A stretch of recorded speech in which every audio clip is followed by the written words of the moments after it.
The Nathan Ivey Show is sponsored by UC Health. UC Health, Cincinnati's only academic health system. It was the voice of a courageous explorer, a man dedicated to the pursuit of man's knowledge and the expansion of his horizons. Good morning. Here is Nathan Ivey.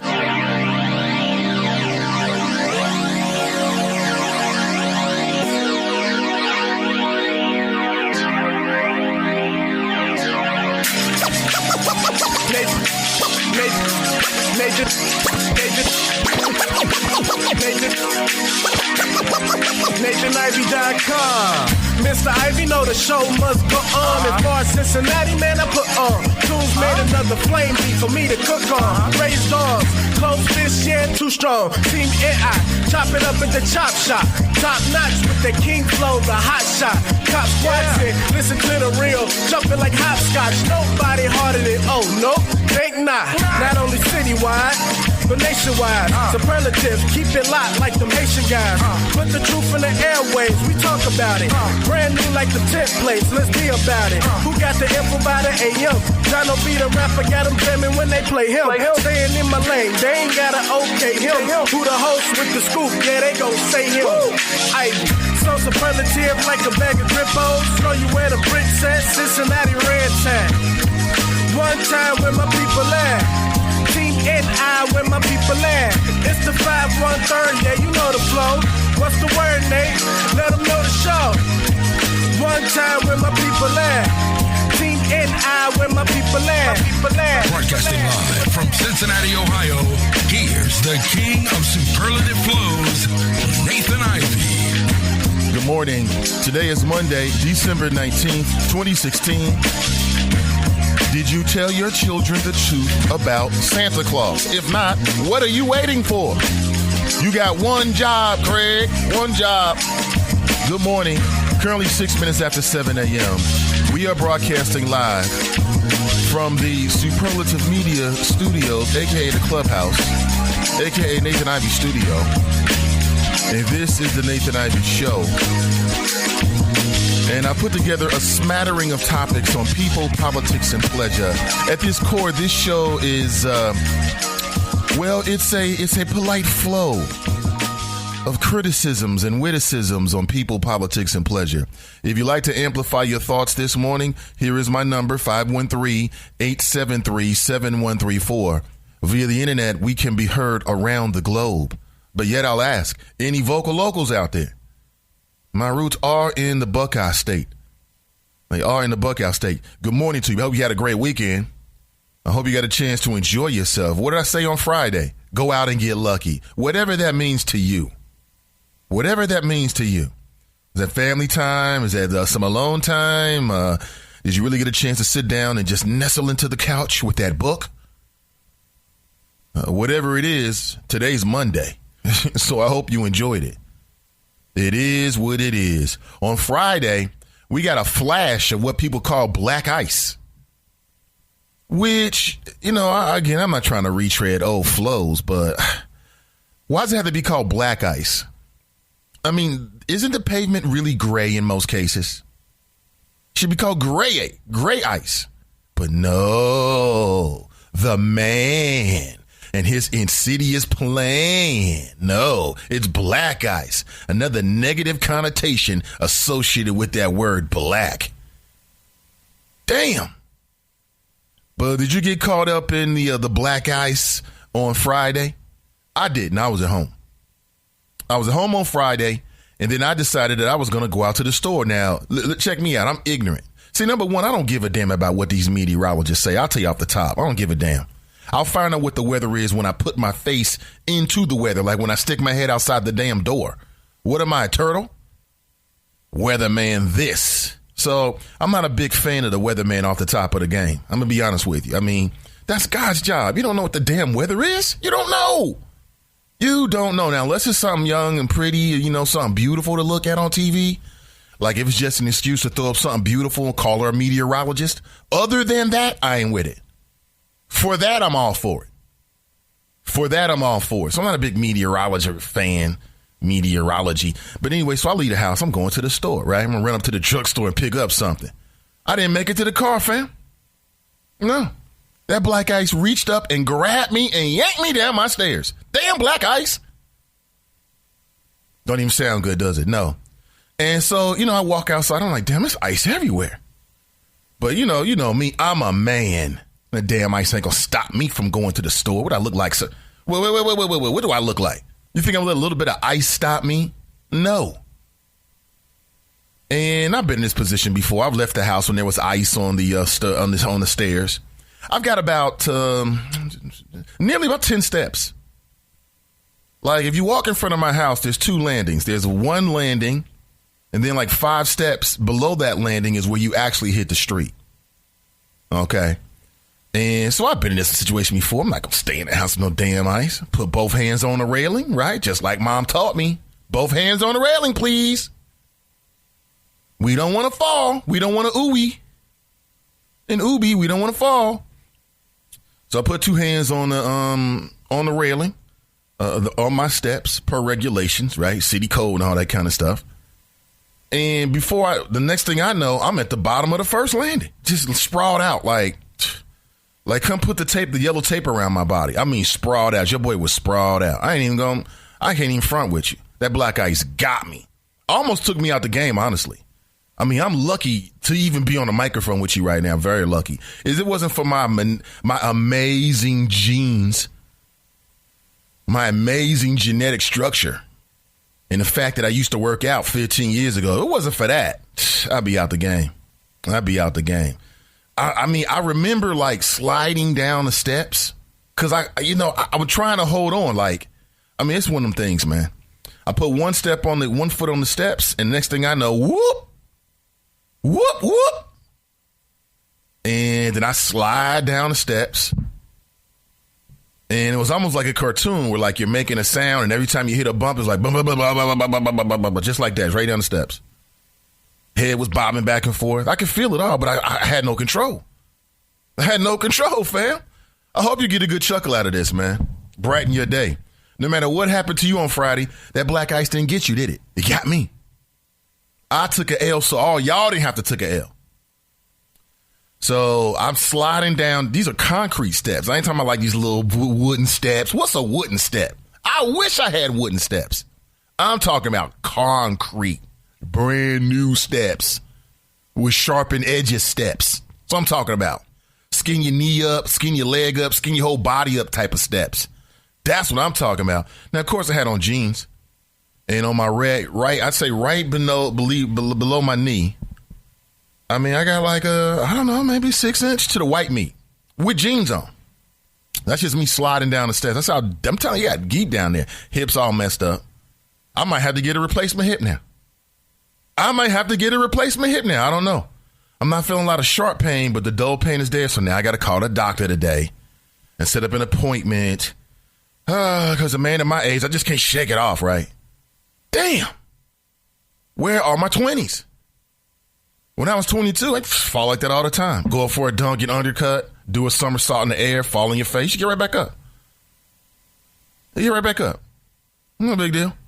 Now, see ya. Later on today, I've got to call the doctor, get x-rays, get my hip x-ray, get the blood work. I got to do everything now at my age. Damn it! Why, oh why, Lord? So, I don't know, when you get to a certain age, and maybe I always did this, man.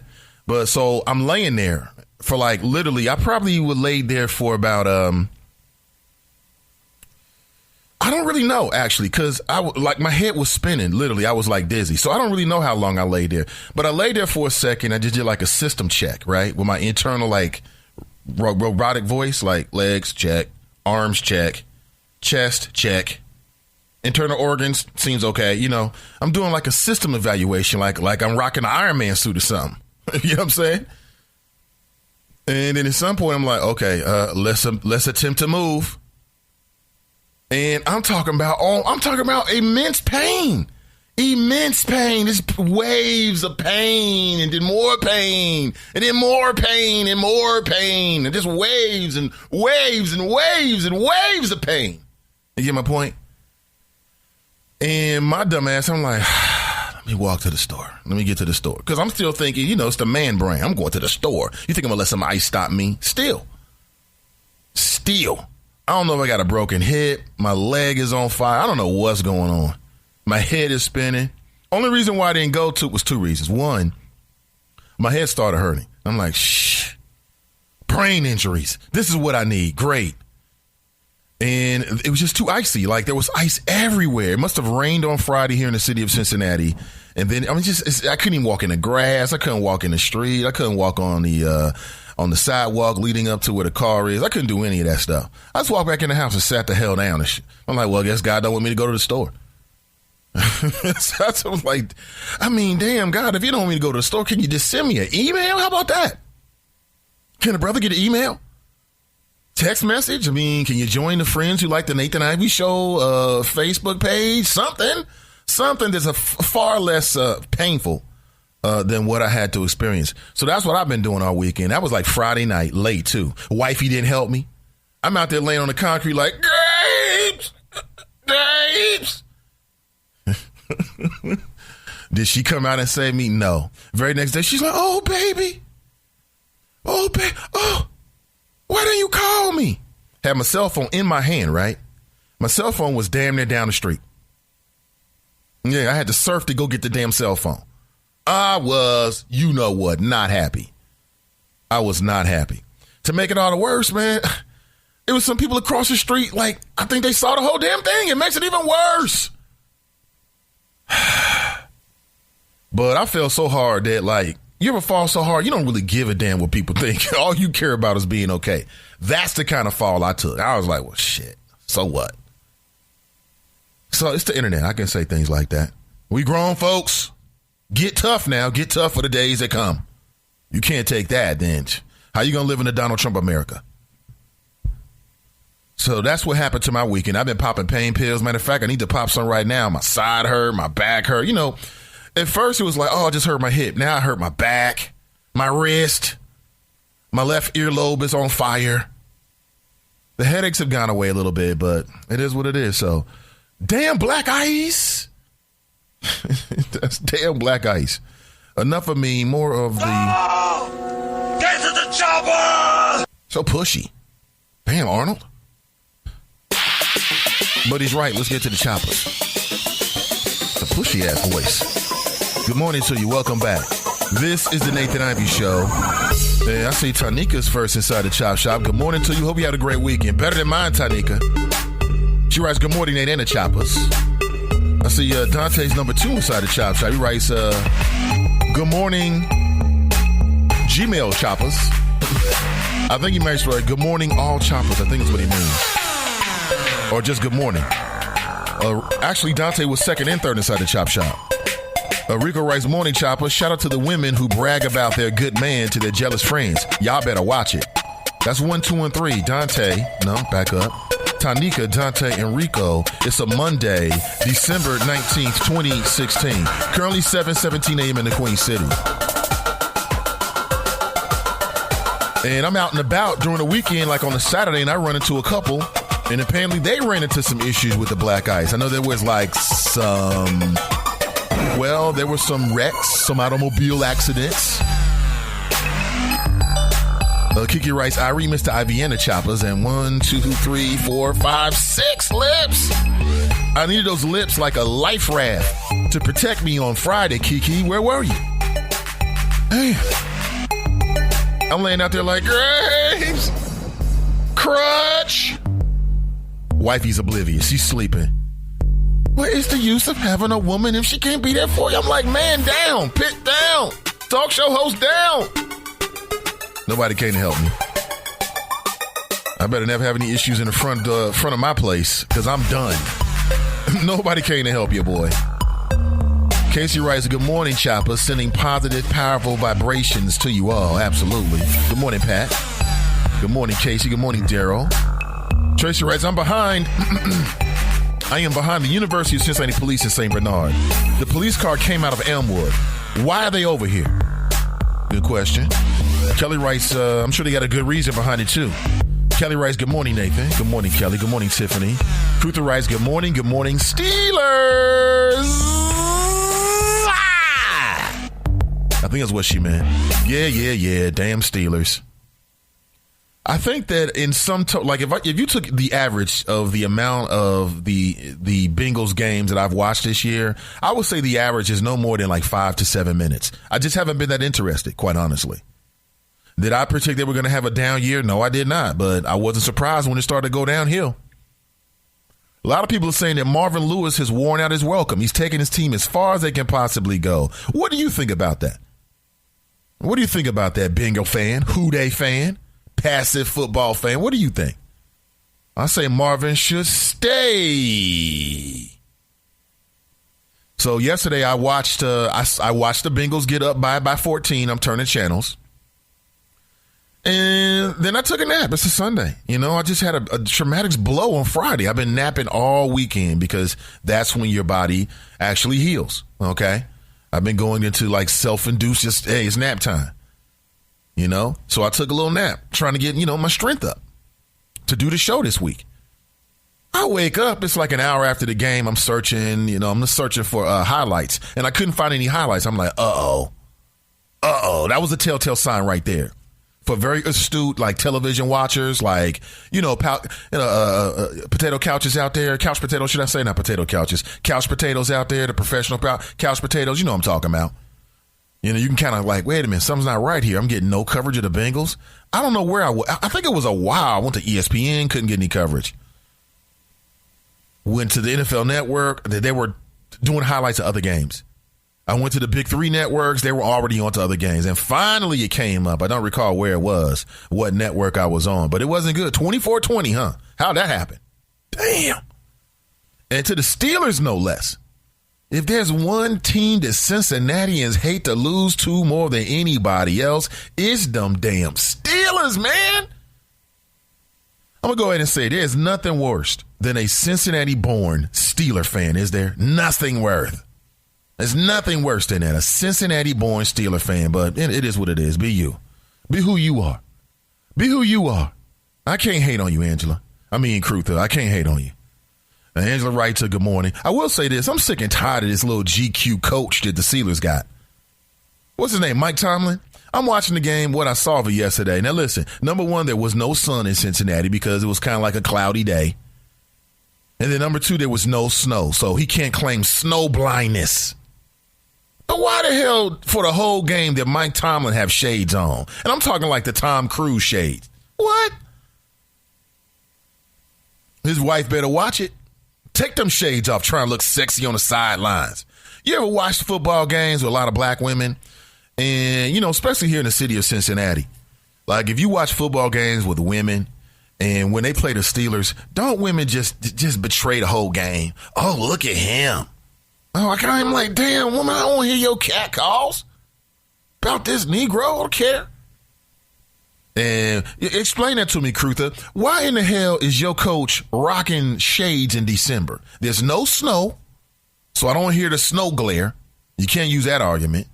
And it was over. I went back outside like, it's not that damn sunny for the cameras. That's why. Some woman, probably some little side piece he got in Pittsburgh, then told this man that he looked good with shades on. Oh, you put your shades on. Ooh, you get it popping. Ooh, you get it popping. You like the dark-skinned Shamar Moore, right? It's a damn shame. They throw that hate in that game. That's the women out there. Oh, Mike Tomlin, he can get it. The hell?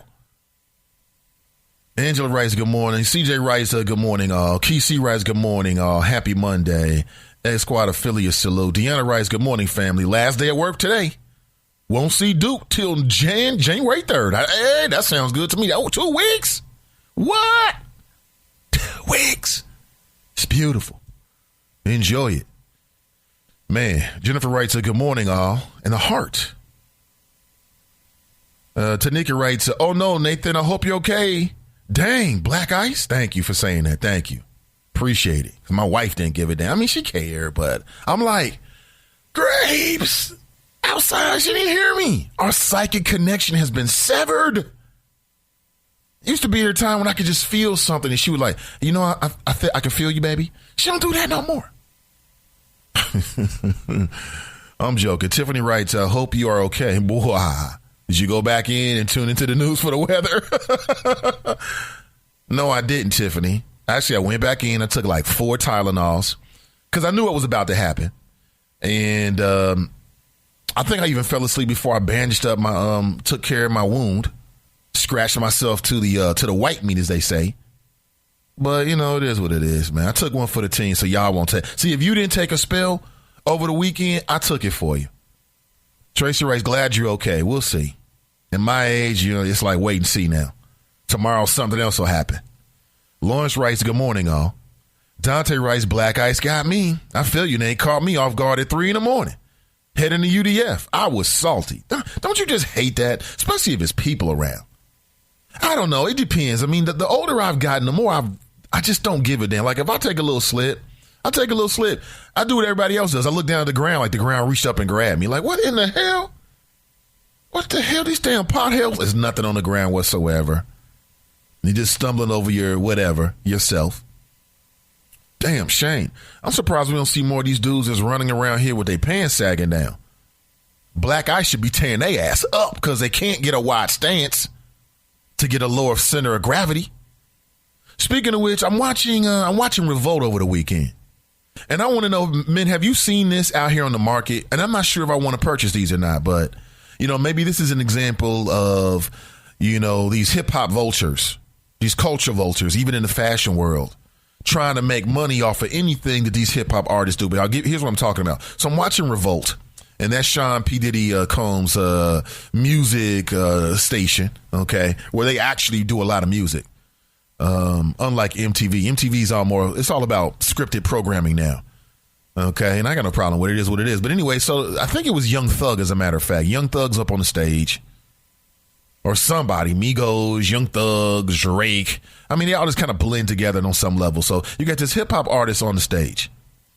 And his pants are sagging. He got an extreme sag. Like, that's your stage show to sag your damn pants? Damn, the Temptations will be turning over in their grave right now. That's your stage show? That's your on stage like wardrobe? No, not those. These right here. These don't even fit. Perfect. I don't want them to fit. So dude's pants were like around his ankles, like right above, not his ankles, right above his knees, right above his knees. Visualize that. Fellas, listen, just work with me. Okay? Just work with me. And he's wearing some underwear, right? And his underwear have the designer's name on the front and the back. But the name is not like a small little name, like a little tag in the back, like with most men underwear. Do men wear undergarments? That's a female thing, right? Underwear. And it's clear that the designer has put his name like on the front and the back of these underwear for men, okay, for dudes that sag. Because that's the only way you can actually see the name of the designer. And I'm like, wow, they making underwear that promotes sagging? And I'm talking about extreme sagging. And dudes like showing his underwear. He got his little Tommy Hilfigers on. He's so happy. And I'm like, damn, that's sad. What the hell is wrong with our culture? I blame Trump. Even though Trump has nothing to do with it, I'm just like getting in practice. Just getting in practice for the next 4 years. I'm going to do a lot of it. Blaming Trump. And whoever else is in power and needs to be held accountable, I'm going to do it. You got any blackout stories? Please make me feel better about myself. If not, I took one for the team. Coughing up nothing, but I'm coughing the same way. Just not coughing up a damn thing. Man. And I laid there for like a few minutes, like, okay, legs, check. Ankle, check. Right leg, something's happening. Something's on fire. Hip. Hips are important, man. Hips are important for a lot of things. Now, it still didn't prevent me from being a family with the wifey over the weekend. We had to get that in. Pain and no pain. She's like, baby, you going to be okay? We're going to make this work now. We are going to make this work. Wait. We're going to have to get creative with the positions, but we're going to make this work. Tracy writes, glad common sense prevailed. Grapes! Dale writes, I almost bit the pavement hard too yesterday. I walked into my car and I didn't see the ice on the gray pavement and slipped. Thank God I'm still able to quickly catch my balance in my 40s, or it would have been ugly. Yeah, see, I didn't catch a damn thing. I mean, I took like a Home Alone fall. You know what I'm saying? With Macaulay Culkin, remember that movie? All the little traps and stuff, little falls and foibles that he putting away these would-be, I guess, house burglars or whatever, if I remember the plot line for whatever reason correctly. I'm talking about like full straight out. Like, you know, you take a bad fall when you don't even remember all of the fall. Like, I don't even remember all the fall. I remember the initial slit. I remember sliding. And I remember looking up as I'm sliding down the steps, right? There's about 10 steps that leads to like a landing. And then there's about 6 more steps that lead to the actual sort of like public space where people are walking on the sidewalk right in front of my house, right? And I'm just sprawled out, like just there. Didn't move for a second. Like, okay, let me system check, arm check, leg check. Okay. All right, let's attempt to move. Damn, God. Reggie writes, same here in Pittsburgh. I delivered for Amazon during that ice storm. It was treacherous. You out there doing an ice storm? Damn. Damn. Rico writes, almost happened to me, but my Peter Parker reflexes kicked in, though. Oh, what you trying to say? I don't have Peter Parker reflexes, Rico? Your reflexes are better than mine? Maybe so. I was in a defensive position. I don't know. I had 2 hands on the railing, and I slipped with such velocity that my hand slipped straight off, plus it was ice on the damn railing. Damn black ice, it got me. You know what? Black ice, man. Black ice. That's a title of today's show. My name is Nathan Ivey. We'll be back with more right after this.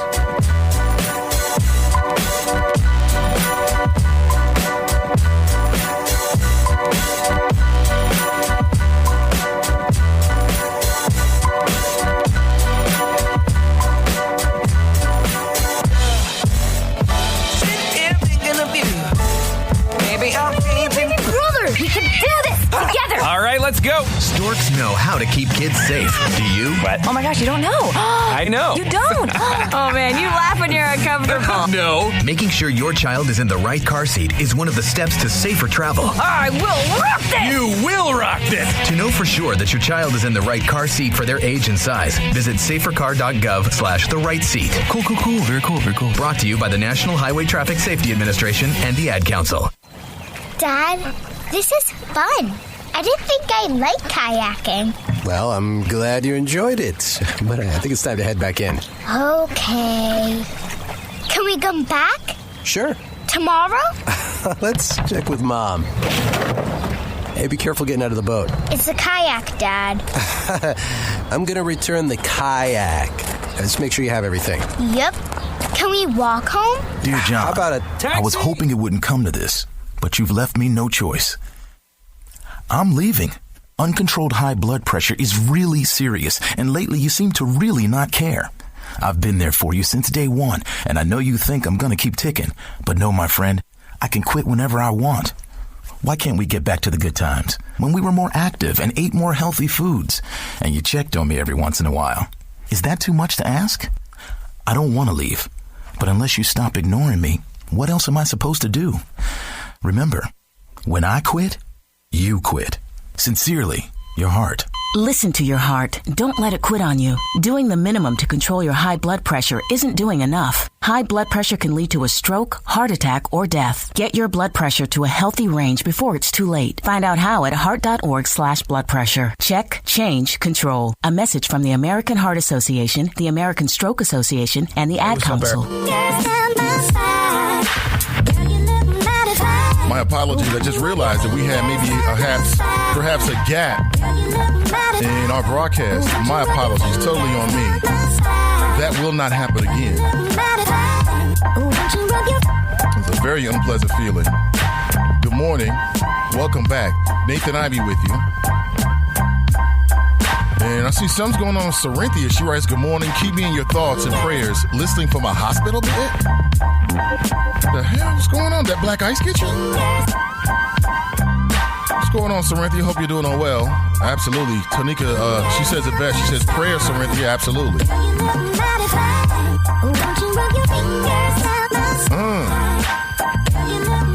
People are saying, sounds like an urgent care visit. Yeah. But I go to urgent care and I got to sit there for 2 hours. Listen, if you really want to get some service in urgent care, you have to complain about having chest pains. If you have chest pains, they'll push you to the front of the line.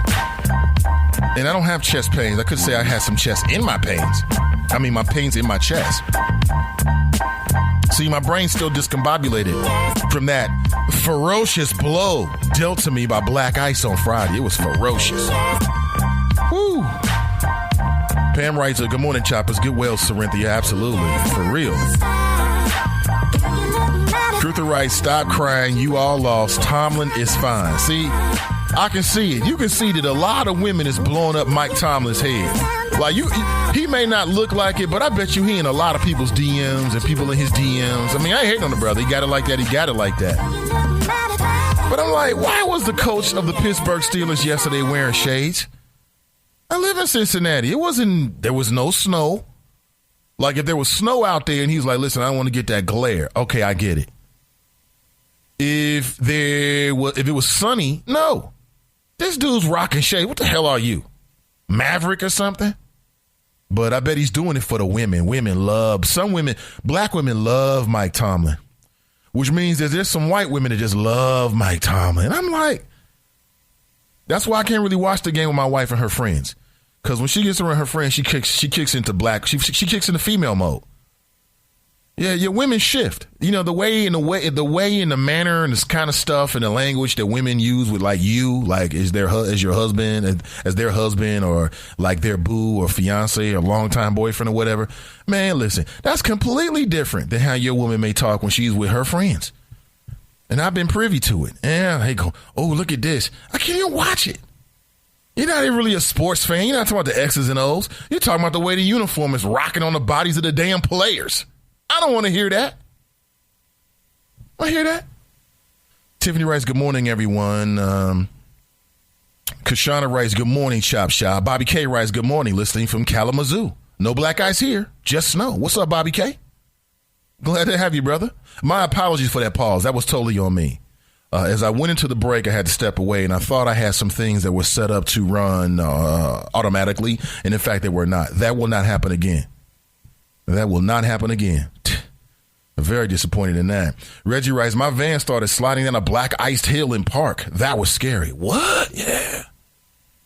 Telling you, that ice is the worst thing. I can deal with snow. I can deal with rain.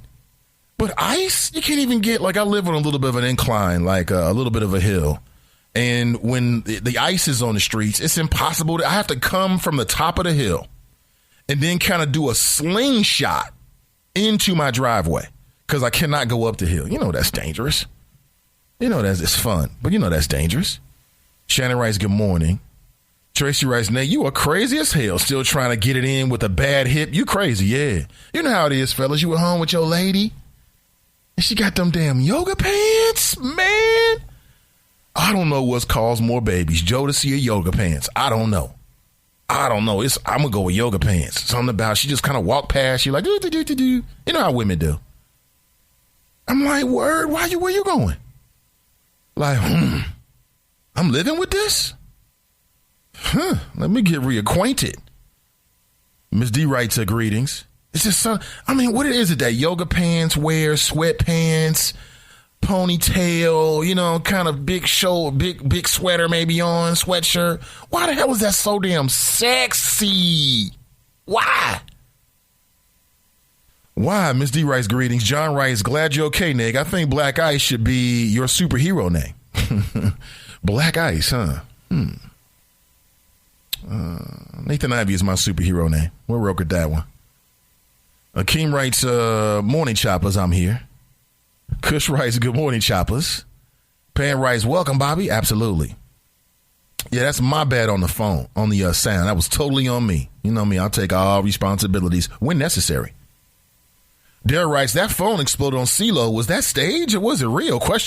I'm getting conflicting stories on that incident. It looks staged from what I've seen, but I haven't really dwelled too much on that story. Well, I posted it on Facebook after I saw the video.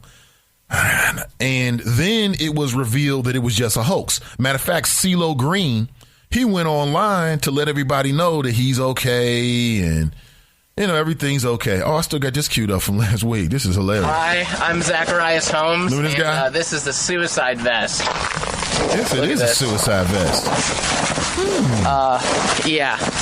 This should be fun. Yeah, it's going to be a lot of fun. It's going to be a lot of fun. Blaze it up. Blaze it up. Blaze it up. Let the fun begin. There it is. Oh, my God. It's only got one. It'll be enough. Don't worry.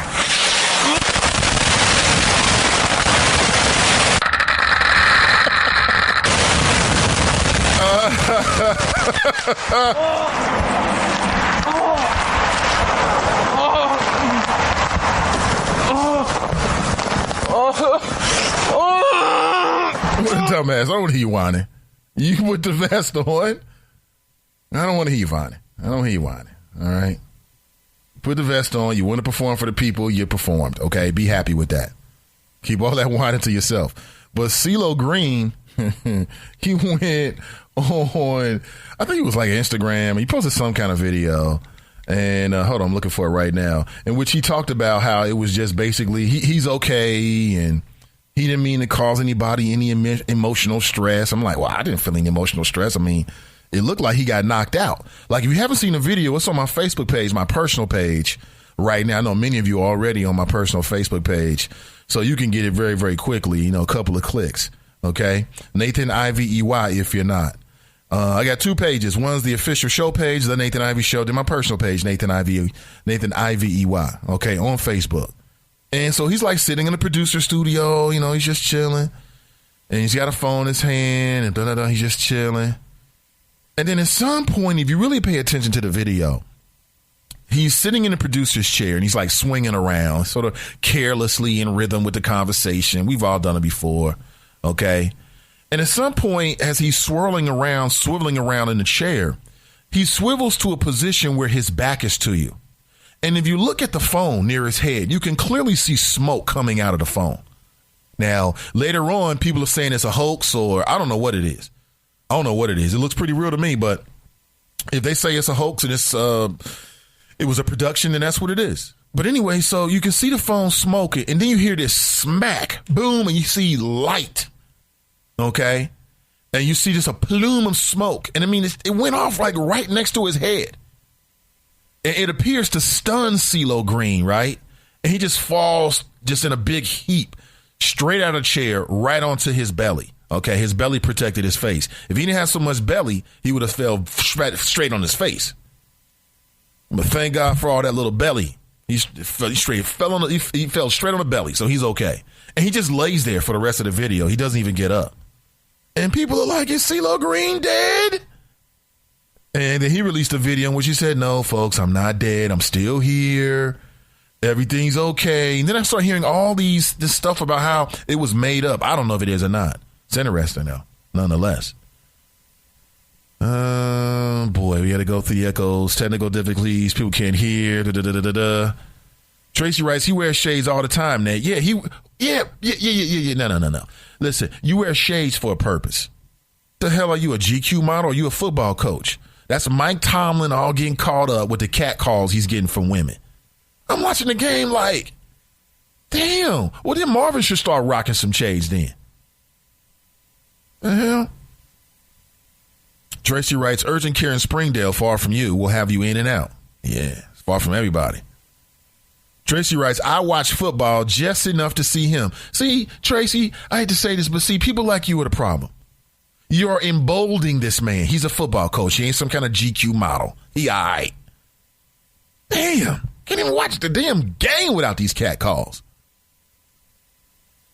Cynthia writes, appendicitis. Appendix ruptured upon removal. Have to stay for observation to make sure the infection didn't seep into my bloodstream. May have to have another surgery depending on what they find over the next couple of days. Damn. Well, I'm glad you told us, Cynthia. I'm glad you put it out there so we can give you, send you some proper support. I wish you the best. And whatever you post on Facebook, I will be monitoring, making sure you're all right as much as we can. Thank you for telling us. Appreciate it. Damn. I hope everything goes right. They don't find anything. Tracy writes, Pam, I only go when, okay, having an inside conversation. Mike writes, yoga pants really. Yoga pants equal official. Yeah, that's my brothers right there. They get it. Yoga pants are nice. Yes, they are. You tell me, Rick James, Jodeci, or yoga pants? We'll throw R. Kelly in there too. R. Kelly or yoga pants? Which has helped more people to create, more babies? Tracy writes, I put on flannels to get on his nerves, sometimes on purpose. LMBA. Are you laughing about that? See how you doing? Pan writes, wish yoga pants and flannels were workplace appropriate. Oh, man, so do many men. Trust us. So do many, many, many men. Maybe not the flannels, but yoga pants, bring them on in. Bring them on in. Nothing wrong with that. CJ writes, get well, Miss Corinthia. Absolutely. Corinthia writes, they told me if I wanted one more day that it would have been my last day. That if you waited one more day that it would have been your last day? Damn. So you were having some, it sounds to me like, I don't make any assumptions, but it sounds to me like, Corinthia, that maybe you were having some symptoms. If so, what were they? Share it with us. But damn, I'm glad you went. Billy writes, if Marvin wears shades, it will be because he's trying to hide, right? Yeah, that's what they'll say about Marvin. Marvin should stay. Hey, Marvin should stay. Hey, Marvin should stay. Here's what we know about Marvin, is that Marvin has turned the Cincinnati Bengals around, and then when Marvin has a team that has talent and he's got good coaches and he doesn't have a bunch of injuries, the man can take you to the playoffs. You don't know that about the next coach who may come in. You don't know who this coach might be. He might be the kind of coach that, even with a good team, he can't get the team to the playoffs. Marvin deserves a second shot. Tracy writes, Hush Nation, he is a GQ model. No different from you and other guys looking at the news reporters wearing those tight mini skirts. The hell she defending this? Corinthia writes, Tomlin does look like Tay Diggs. Yes. See, now y'all going too far. You telling me Mike Tomlin, head coach of the not Cincinnati, but the Pittsburgh Steelers, he looks like Tay Diggs now? Come on now. Y'all tripping. Mike Tomlin? Oh, my God. I guess this is the championship effect. What does he got, 2 championship rings? You know, when you're a champion, everything looks better. It's like, last call, at the bar. Everybody looks better. He looks better. He looks good. You get a little drink in him. Everybody looks good. You put a little gold on him, call him a champion. That's all that is. It's like Jamie Foxx. When Jamie Foxx started winning, making more money, what happened? He started to look better. Same thing. That is not good. He is a GQ model, please. Akeem writes, me in a tank top melt the ladies' bodies every time a Jodeci song come on. That's from Akeem, by the way. Here's my number, 513-873-7134. Kush writes, Dalton, the red rifle. The red rifle. When he wrote riffle, the red rifle threw that interception. I saw it coming beforehand. Keep Marvin, release Dalton's ass. Tracy writes, Omar Epps. Now, I'll give you Omar Epps, but he does not look like Tay Diggs. He looks more like Omar Epps. They could be like cousins. John writes, 14 seasons and not one single playoff win? ? That's good coaching? ? Okay, well, if you're just going to look at it that way, then you may have more of an argument. But if you mix into the fact that this team was cellar dwellers every single year before Marvin, they couldn't seem to get their act together, and that they went to the playoffs through 5 straight years, which is a better record than a lot of guys in the NFL. Okay, the game is to win. And so there's different levels of winning. The first level is getting to the playoffs. That's the number one goal of every single team in the NFL. Marvin did that 5 years in a row. The number one goal is to get to the playoffs. Now, whether you do that as a wild card or you win the division. The Bengals even won the division at least once, I remember.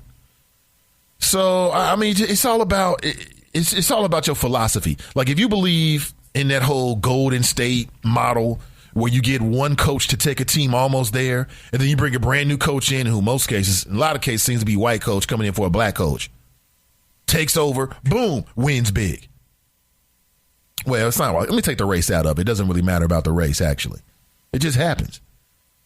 So who would be, my question for anybody who says, let's get rid of Marvin, who would be better? Give me one name that would be better than Marvin Lewis.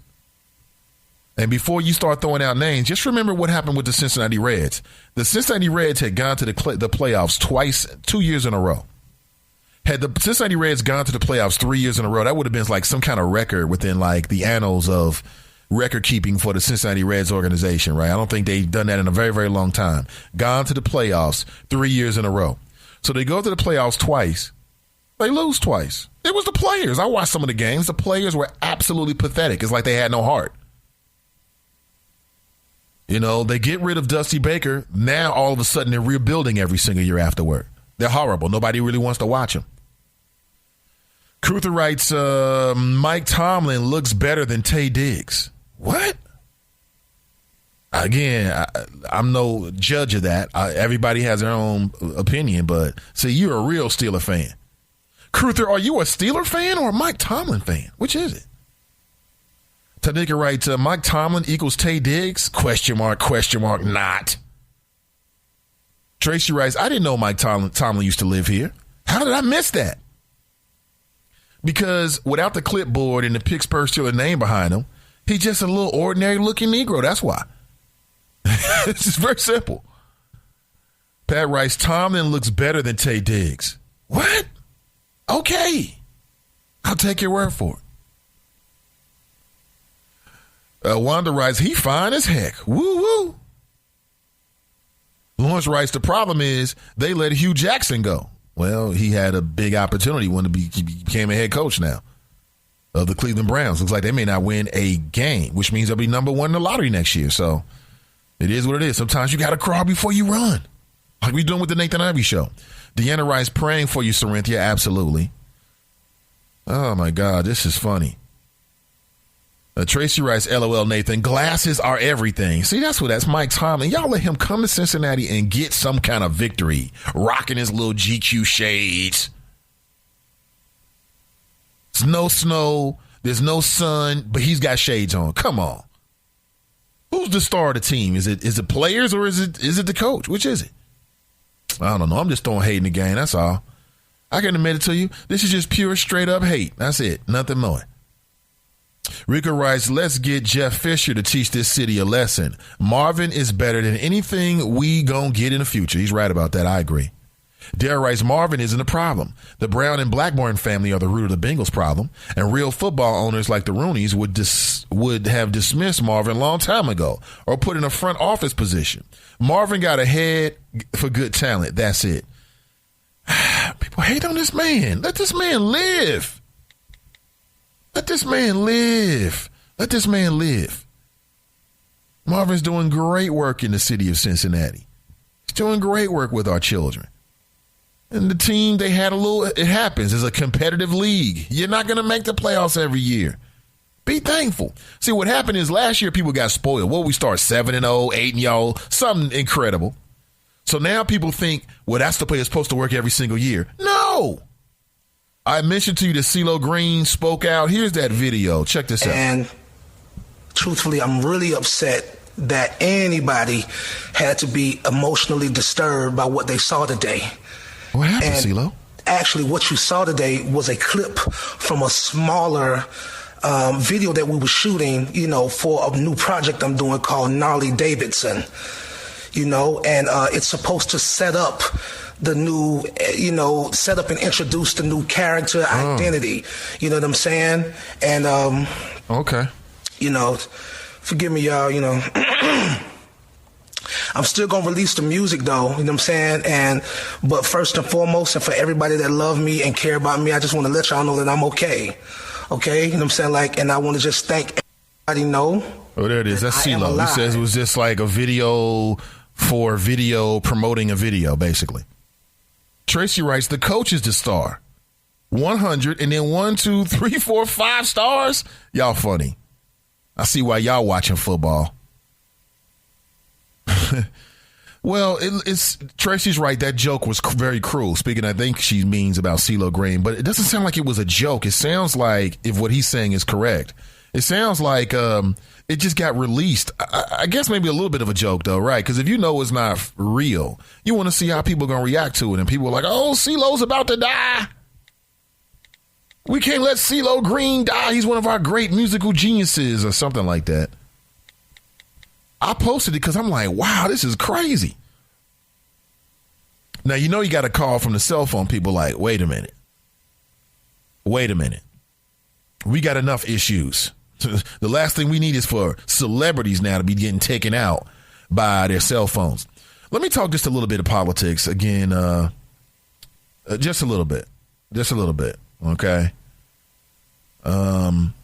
Later on today, the various electors from around the country are scheduled to actually place their vote for whom they believe should be the next president of the United States. So politically speaking, you're going to hear a lot of this in the news. There's a big conversation going on. There are some electors who are being pressured to not vote for Donald Trump, even in states in which Donald Trump won the electoral votes. I'm coming straight to the chop shop. With everything that we know, in every way that you feel about this particular issue, from your particular viewpoint, what do you think should happen today? It's like, for instance, here in Hamilton County, one of the electors who is scheduled to cast his ballot today, and this person has already sworn that he's going to, stated, should I say, that he's going to give it to Donald Trump, is Alex Triantafulu. Yeah, that's the same dude that, I think had something to do with the Tracy Hunter ongoing persecution. That's Alex Triantafulu. And he said that in a recent news article that he's received hundreds, if not thousands of emails and letters. Matter of fact, he showed a letter of it. He showed a photograph of it.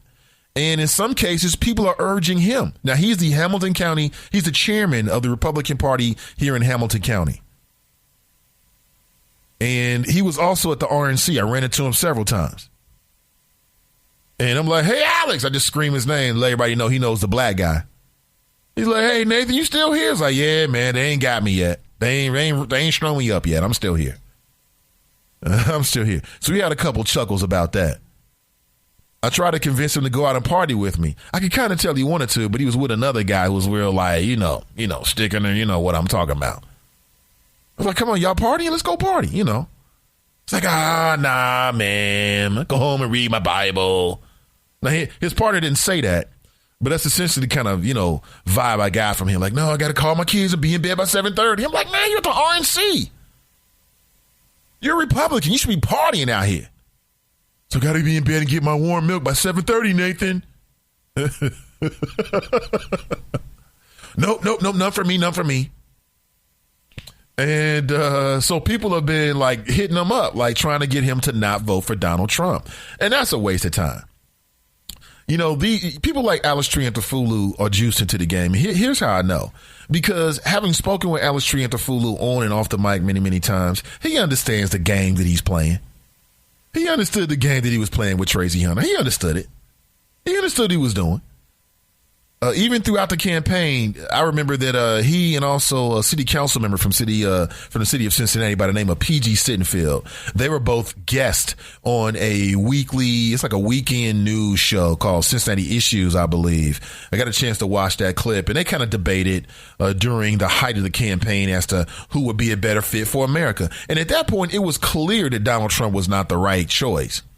But Alex was on TV locally to defend him. See, that's one thing that's different about the Republican Party and the Democrat Party. And that's one thing that black folks need to get hipped up on. And that is, there's unity in numbers. There's unity in numbers, and that's what the Republicans understand. If you think that Alex Triantafulu is going to not vote for Donald Trump, then something's wrong with you. These Republicans didn't take it this far just to get there and then catch feelings. You know what? This is wrong, please. So people all over the country are watching what's going to happen today with the Electoral College. And what should happen? So what do we know? Did Obama make a mistake? Obama said, again, since we last spoke, this was a press conference late last week. Obama said, listen, we knew about what was happening with the Russians. But they decided to, when I say they, I mean the White House. The White House decided to stay out of it because they didn't want to make it seem like to the world that they were politicizing it. Wait a minute. Now, if that was a Trump White House, same circumstances, and they found out that a foreign entity was somehow helping the opponent of their party, what do you think they would do? So basically, the Obama administration could have basically made this public. Who knows what would have happened, but they did not because they didn't want to make it seem like that the Democrats was using the power of the White House to help Hillary Clinton. Damn. And see, that's blowback from that constant pressure that the White House got from the conservative media. I just felt like at some point, the Obama administration, they started to play into it. Like, well, we're not going to do that because we know what these Republicans are going to say. Well, listen, if you know what they're going to say, do what you're going to do anyway. Because for Obama and his relationship with the Republicans for 8 years, it was damned if you do, damned if you don't. It didn't really matter what Obama did. And see, on some levels, that's where the mainstream press, for those who are not making this observation and making this point, that's where they're kind of missing it. They are kind of missing it in terms of their analysis of the Obama administration. If you're analyzing Obama's 8 years, part of your analysis has to be the obstructionist tactics that were used by the Republican Party. If that's not a part of your critique, then your critique ain't worth anything, quite honestly. But that's a little bit of what's going on. The Electoral College is front and center for the rest of the day. And people are going to be protesting. People have already protested in an effort to deny Trump the presidency. What do you think should happen? Like, what if the information is released about these hackers, these hackers of Russian origin? What if we find out that, okay, all that information about Hillary Clinton really did have an impact? Should we have another election? Do we just fix it and say, you know what, you got us on this one, Russians, but next time we'll get you? I mean, what exactly do you do? I mean, this is unprecedented. And then you've got half of the political sphere, the Republicans, who basically are acting like this ain't even happened. This is amazing to me. The Republicans love America. OK, they're the party of stars and bars. They're the party of patriotism. They're the party of America's borders. They're pro-military. But yet you have credible information that another country interfered with our election process, and they have nothing to say about it by and large. You got a few here and there, Marco Rubio, John McCain. They're trying to press the issue as much as possible. But the sum total, like if you turn on Fox News, they don't even want to deal with it, Yomi. They ain't dealing with it. They're on to other issues. So my question for you, the choppers, is, in your opinion, what should happen? Should we just say, listen, you got us on this one, Russians. We'll get you later. Do we redo the election? How do you put the genie back into the bottle? What does this mean for the future elections? And what I'm even more concerned about is, how is the Trump administration going to turn this to their advantage? How are we going to turn this to their advantage? So that's what's happening today. So if you want to hit up Alex Triantafulu, let me know, and I'll give you his, he's on Twitter, Alex Chairman, and maybe you can appeal to him to not vote for Donald Trump. But I mean, again, the game is over. The game is over. Nobody, the hell with the Electoral College. Hillary Clinton won with 3 million votes. You know, Donald Trump has finished his thank you tour. He finished his thank you tour over the weekend, and thank God, because I was sick of it. But Donald Trump has said many, many times that he beat Hillary Clinton in a landslide. It was a landslide. I've heard that term over and over again. It was a landslide. He lost by the popular vote by 3 million votes. How was it a landslide? But the people that support Donald Trump actually believe it. In a recent Fox News poll, the majority of people who said that they don't really believe there's anything, there's a majority, there's 47% of the people in this particular poll responded that they believe that Donald Trump actually won the popular vote. Donald Trump did not win the popular vote. He lost it by nearly 3 million votes, maybe end up 3 million plus. But because he's saying that he won in a landslide, because conservative media is projecting those ideas out there, people believe it. That's the power of media. That's the power of media. Very powerful. Daryl writes, Alex trying to fool you, is a part of the Electoral College. The Electoral College has to be dismantled ASAP. That guy is a straight idiot. There's nothing about that guy that says he should be a part of any college. That's deep. Dale writes, what's up with CeeLo and the Gnarls name? Gnarls Barkley, now Gnarly Davidson? Well, I mean, that was a big hit for him. I get it. Kush writes, you can't win a football game playing only one half. Well, how does that work? How do you play a great first half and then you come out and you just play a horrible second half? Is that X's and O's? Is that heart? Is that better coaching? Is that one team saying, you know what, we saw something in the first half, both on offense and defense, and now we're going to try to work on it during the second half? I think it's a combination perhaps of all those things. It depends. Jerica writes, good morning, family. I'm late, but I'm here. Glad to have you, Jerica. KC writes, some real BS to me. Dale writes, I say let Trump become president next month. Trump is going to sink this country, and the fools who voted for him is going to have to deeply feel their mistake. He might. The problem is that if Trump sinks the country, as you said, Daryl, and I don't wish this on anybody, the problem with that is he's going to sink a lot of other folks. That's the issue. If he wants to take himself out the game, you go right ahead. Take yourself out the game, bro. But how about everybody else? We'll see. Listen, I don't want to forecast gloom and doom before we get there. Okay, there could be a stormy forecast, but we'll have to wait and see. For now, we got to come up with ways to thrive and not just survive, but thrive in the Trump America. And maybe we should go like Kanye. Kanye left a mental institution, dyed his hair, and then went to the Trump Tower and took a photo off with Donald Trump. Yes. These things happen. Here's my number, 513-873-7134. This is the Nathan Ivey Show, and we'll be right back.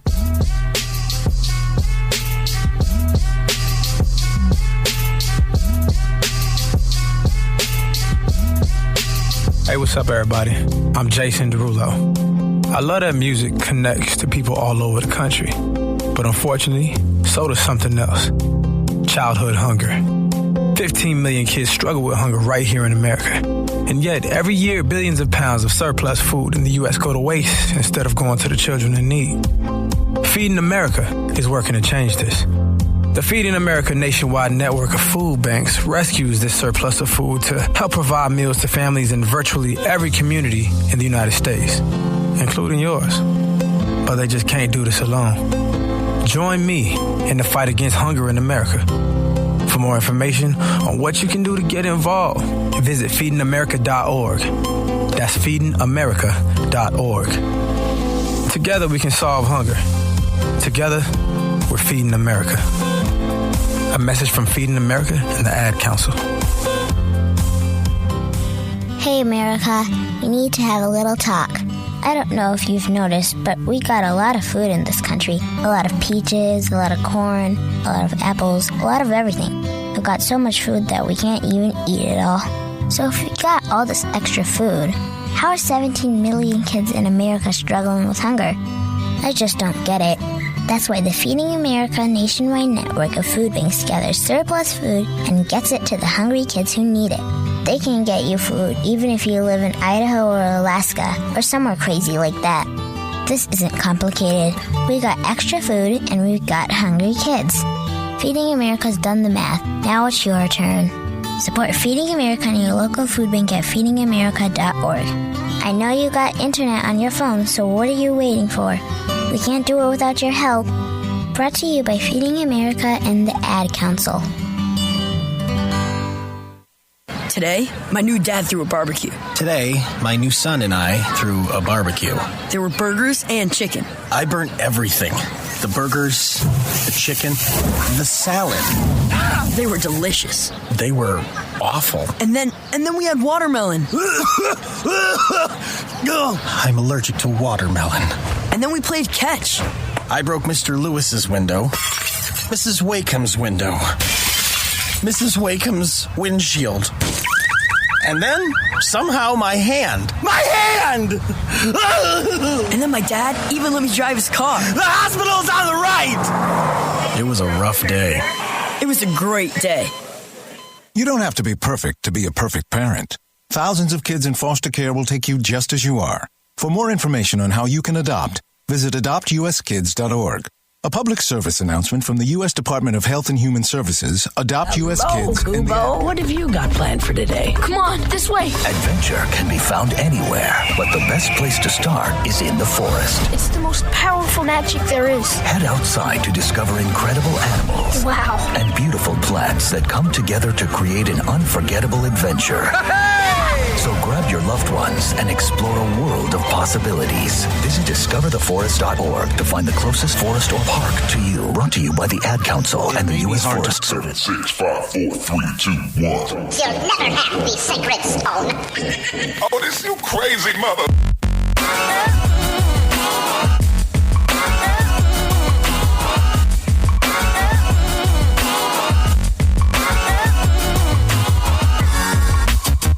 Morning, all. Let me pipe that down a little bit. I believe it's a little too high. Pipe that down, DJ. There we go. Good morning, all. Welcome back. Nathan Ivey with you. The Nathan Ivey Show is sponsored by UC Health. UC Health, Cincinnati's only academic health system. Good morning. Welcome back. Woo! Wifey, this tea is burn my tongue off. Oh, my gosh. Thank you, wifey. Grapes? Grapes? Trying to train my wifey, but enough of me. Let's go back to the phones. Good morning, caller. How are you? How's it going, Nathan? I'm doing great, man. All right, this is the alpha male Kev on the field. Absolutely, bro. All right, so I hate to say this, but I got to tell you the truth. Uh-oh. Trump won in a landslide. See, we won the preseason games. Undefeated. Won the preseason games. It was amazing. Showed up 3 million votes in the stuff that didn't count. And he got the electoral votes. And true indeed, it was a landslide from an electoral perspective. 307 to 246 or something like that. That is a landslide when it comes to presidential elections. Well, you know, I hear that, but not in my opinion. To me, with the popular vote being the way it is, 3 million plus, it looks like to Hillary Clinton. I don't think you can claim that's a landslide victory. You know, you got Republicans even claiming that it's some kind of a mandate just because of the way the numbers ended up. They bottomed out with the Electoral College, but how do you lose a popular vote, but yet you win a landslide? I don't think so. He won. I give him that.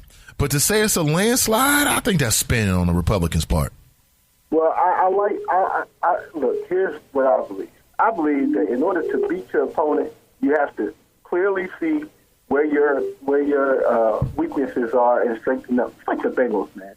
You know, the Bengals don't adjust much when they go into the locker room. They come back out and they're the same team, but the other team looks at them and says, hey, you know what? They were coming with 3-man fronts, 4-man fronts. Maybe we should adjust. We're going to get out of that nickel package. We have to do the same thing. Sometimes we just got to look in the mirror and be like, you know what? I don't like the look of me, and I'm going to change that, whatever that is. Right. So there's no point living in denial. What they did was they worked a strategy that worked, which was to say, hey, I don't care how many people come out there and vote. I care how many people come out and vote in key states where if you lose, you will lose the election. That's what they did. And so since the election is actually dependent upon not the number of people that go and vote, which is true, but the people that are representative of each state, because that's how the Electoral College works out, right? It's the number of people that represent each state that will get you to the number that you need in order for there to be an overwhelming majority for you to win. Correct, right. Depending on the size of the state, there's electoral votes that are predetermined, and if you win that particular state, then you win those electoral votes. Yeah, that's the way it works. Right. And it's representative to the size of the population of the state, so that when the people go in to vote, in case, in this case, it actually worked the opposite direction. I'm just going to say it the way it is. A lot of people, misinformed people, voted for a not necessarily credible person to be president. And that's So the idea is that the people that go in the booth are then going to be kind of more, knowledgeable about politics. They kind of follow it a little bit more and will make the right decision on the part of the state. Now, I don't think the last part's going to work out the way it should, but hey, can't do anything about that.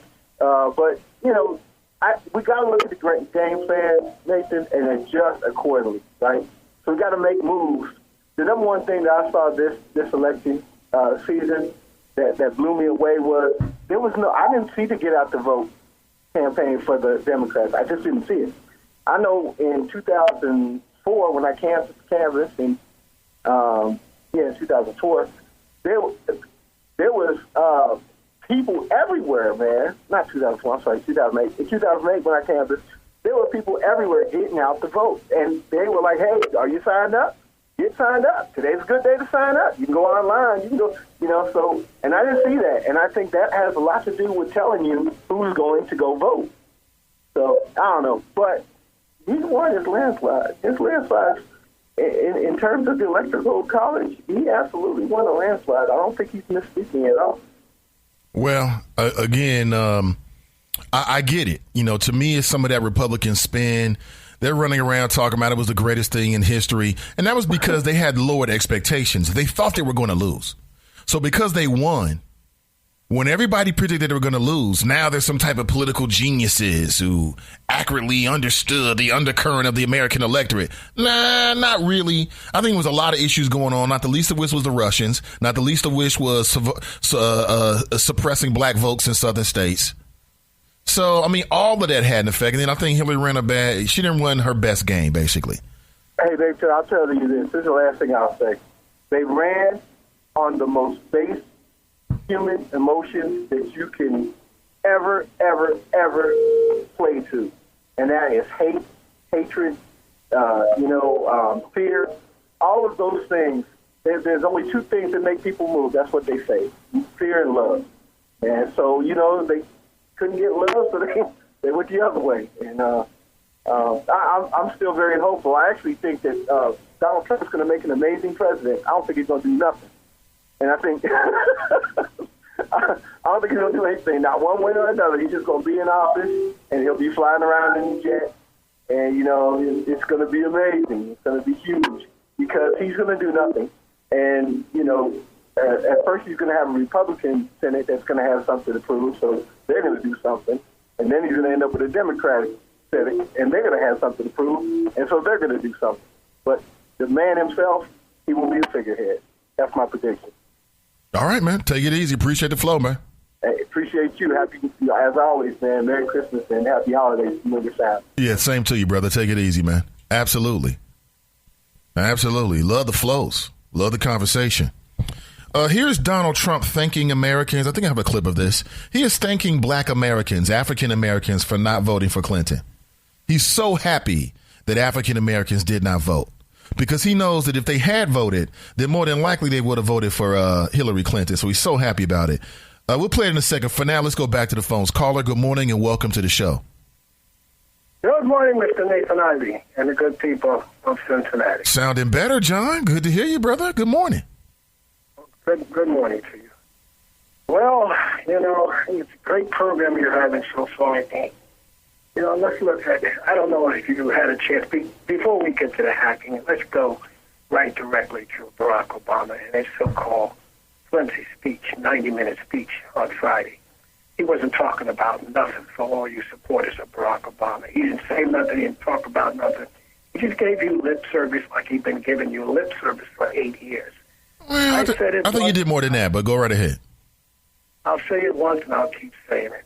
I told you 8 years ago, you'll see this president for what he is. Oh, gosh. You see him, but you're still looking the other way. But, in his speech, everybody was hoping he was going to put more life to all of this hacking.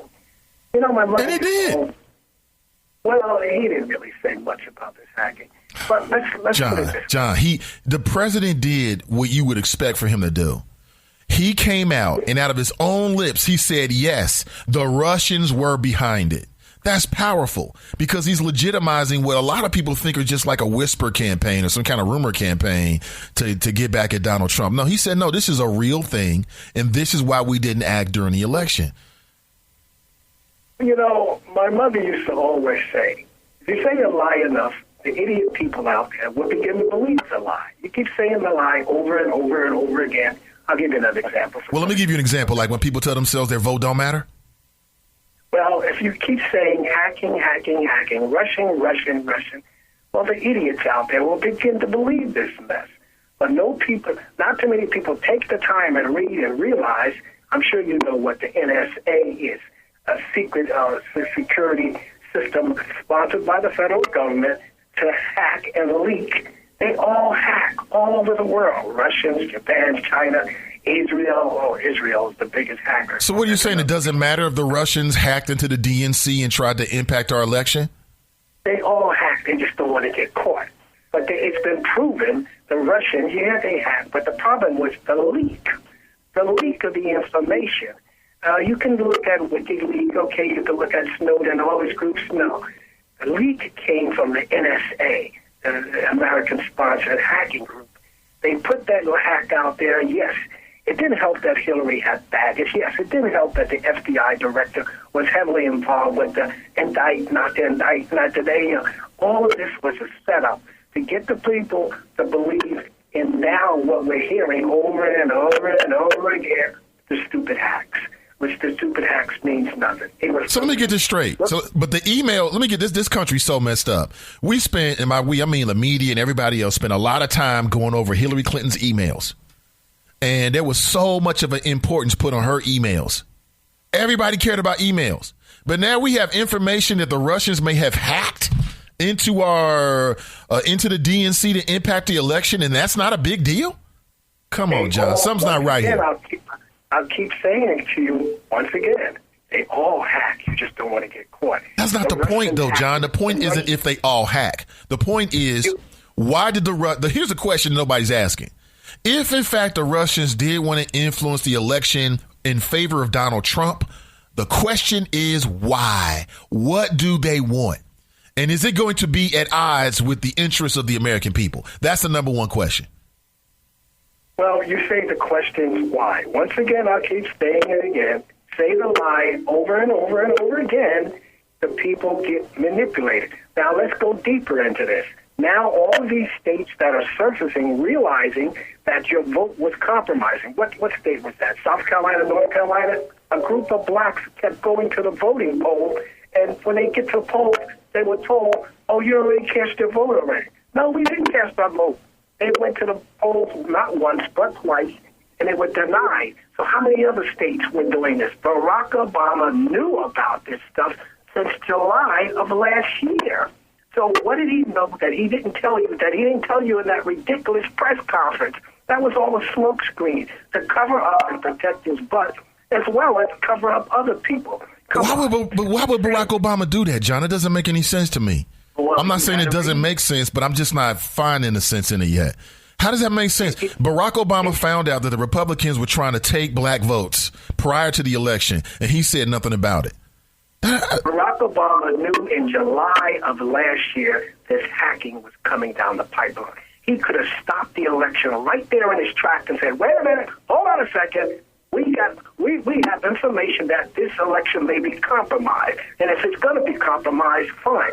Now, you know I was in Cincinnati on the day of the election, and I'm sitting at the bar one evening on the election, and I met this woman sitting at the bar, and she was from the Justice Department. I can't give out her name, but anyway, she's from the Justice Department. And Barack Obama sent the Justice Department across the country in every major state. They knew this stuff was coming down the pipeline, and they could have stopped the election, saying this is too close to call.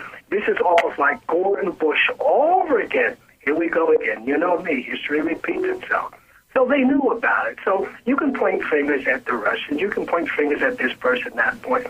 The scenario was set up to this thing to be hacked and possibly sway the votes, dump the votes, which they dumped a lot of votes, and you're not going to hear about that. Not yet. So these so-called phony hearings coming down the pipeline will be just phony hearings. You won't get to the meat and the cranny as to who created this mess, who stirred the pot.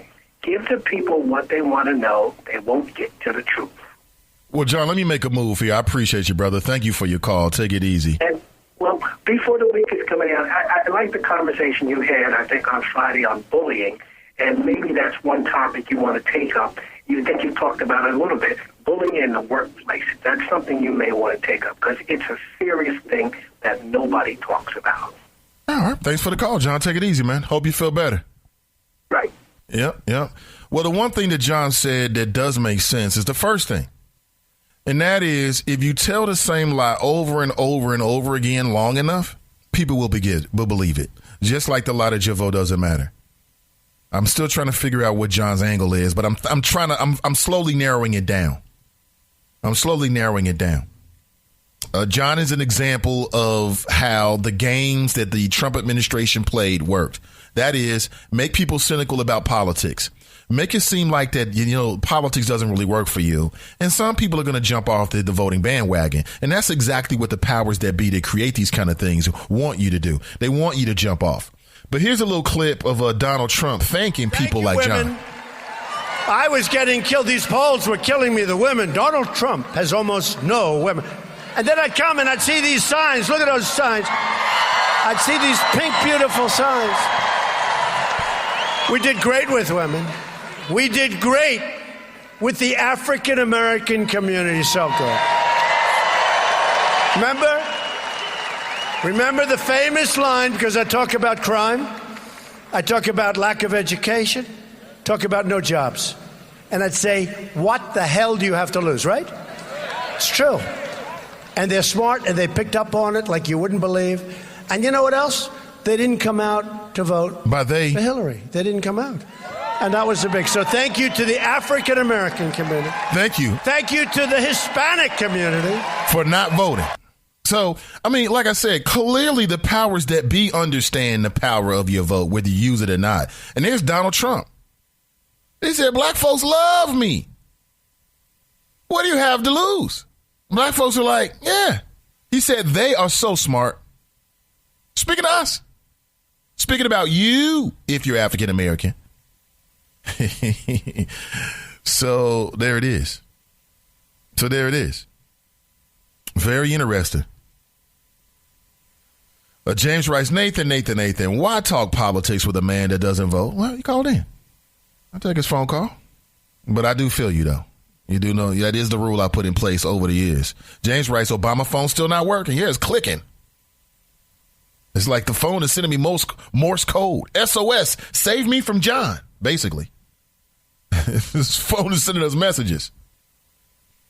Not good. Listen, one more break. It's the 8:30 a.m. break. I've got Bloomberg news for you as well as much more to follow. This is the Nathan Ivey Show, and we'll be right back.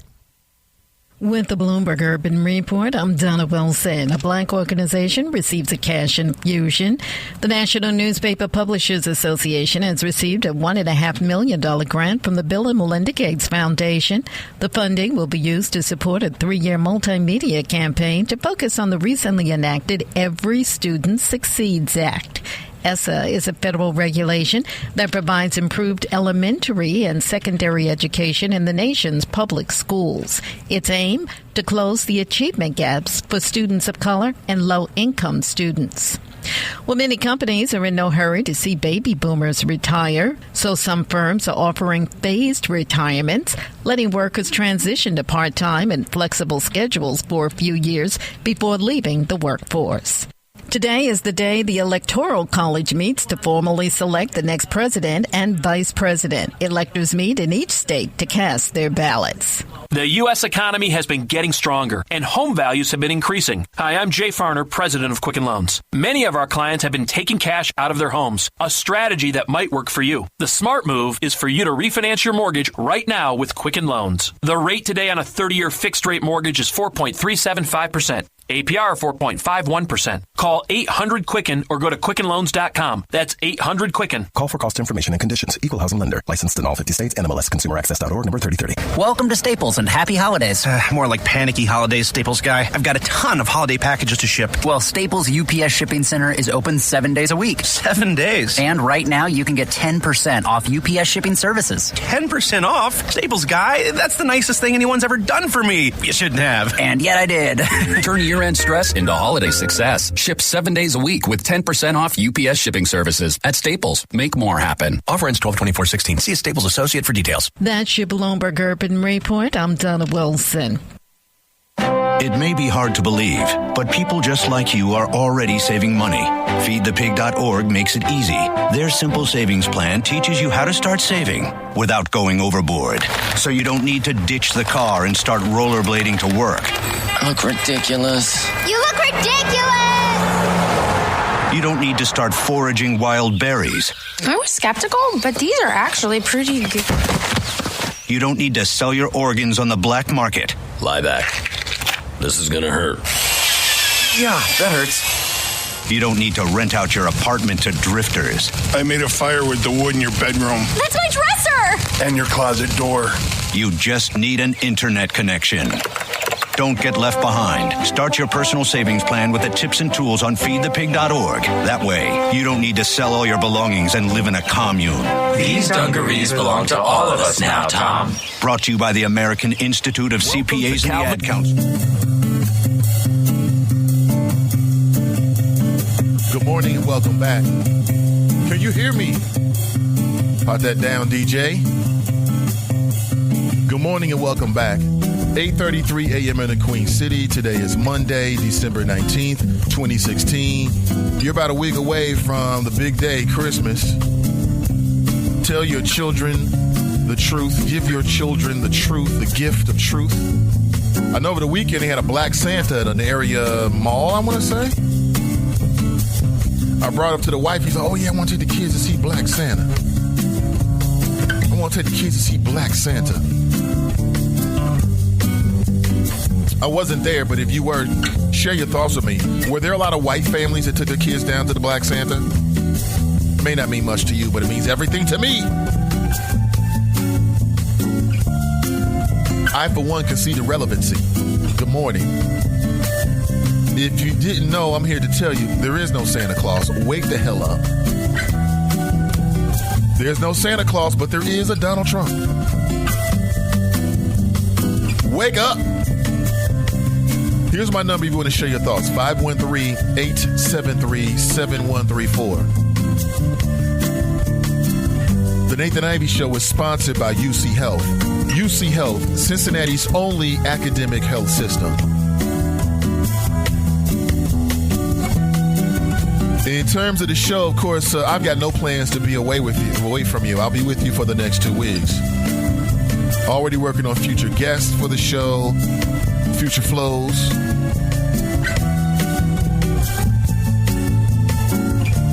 And good morning.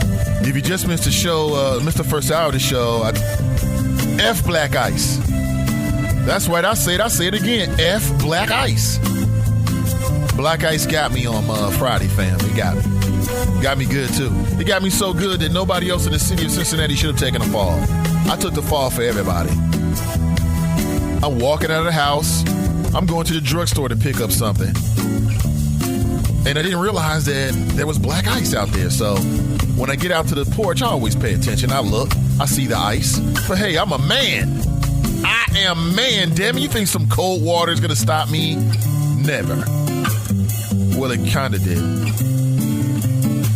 Put 2 hands on the railing and everything. Before I knew it, I was never out, but when I became coherent, I was on my right-hand side, small, sprawled out. Like I was trying to make like some kind of snow angels in the concrete. Sprawled out completely. Cell phone down the street. It's lucky I left my boots on. One boot halfway on, halfway off.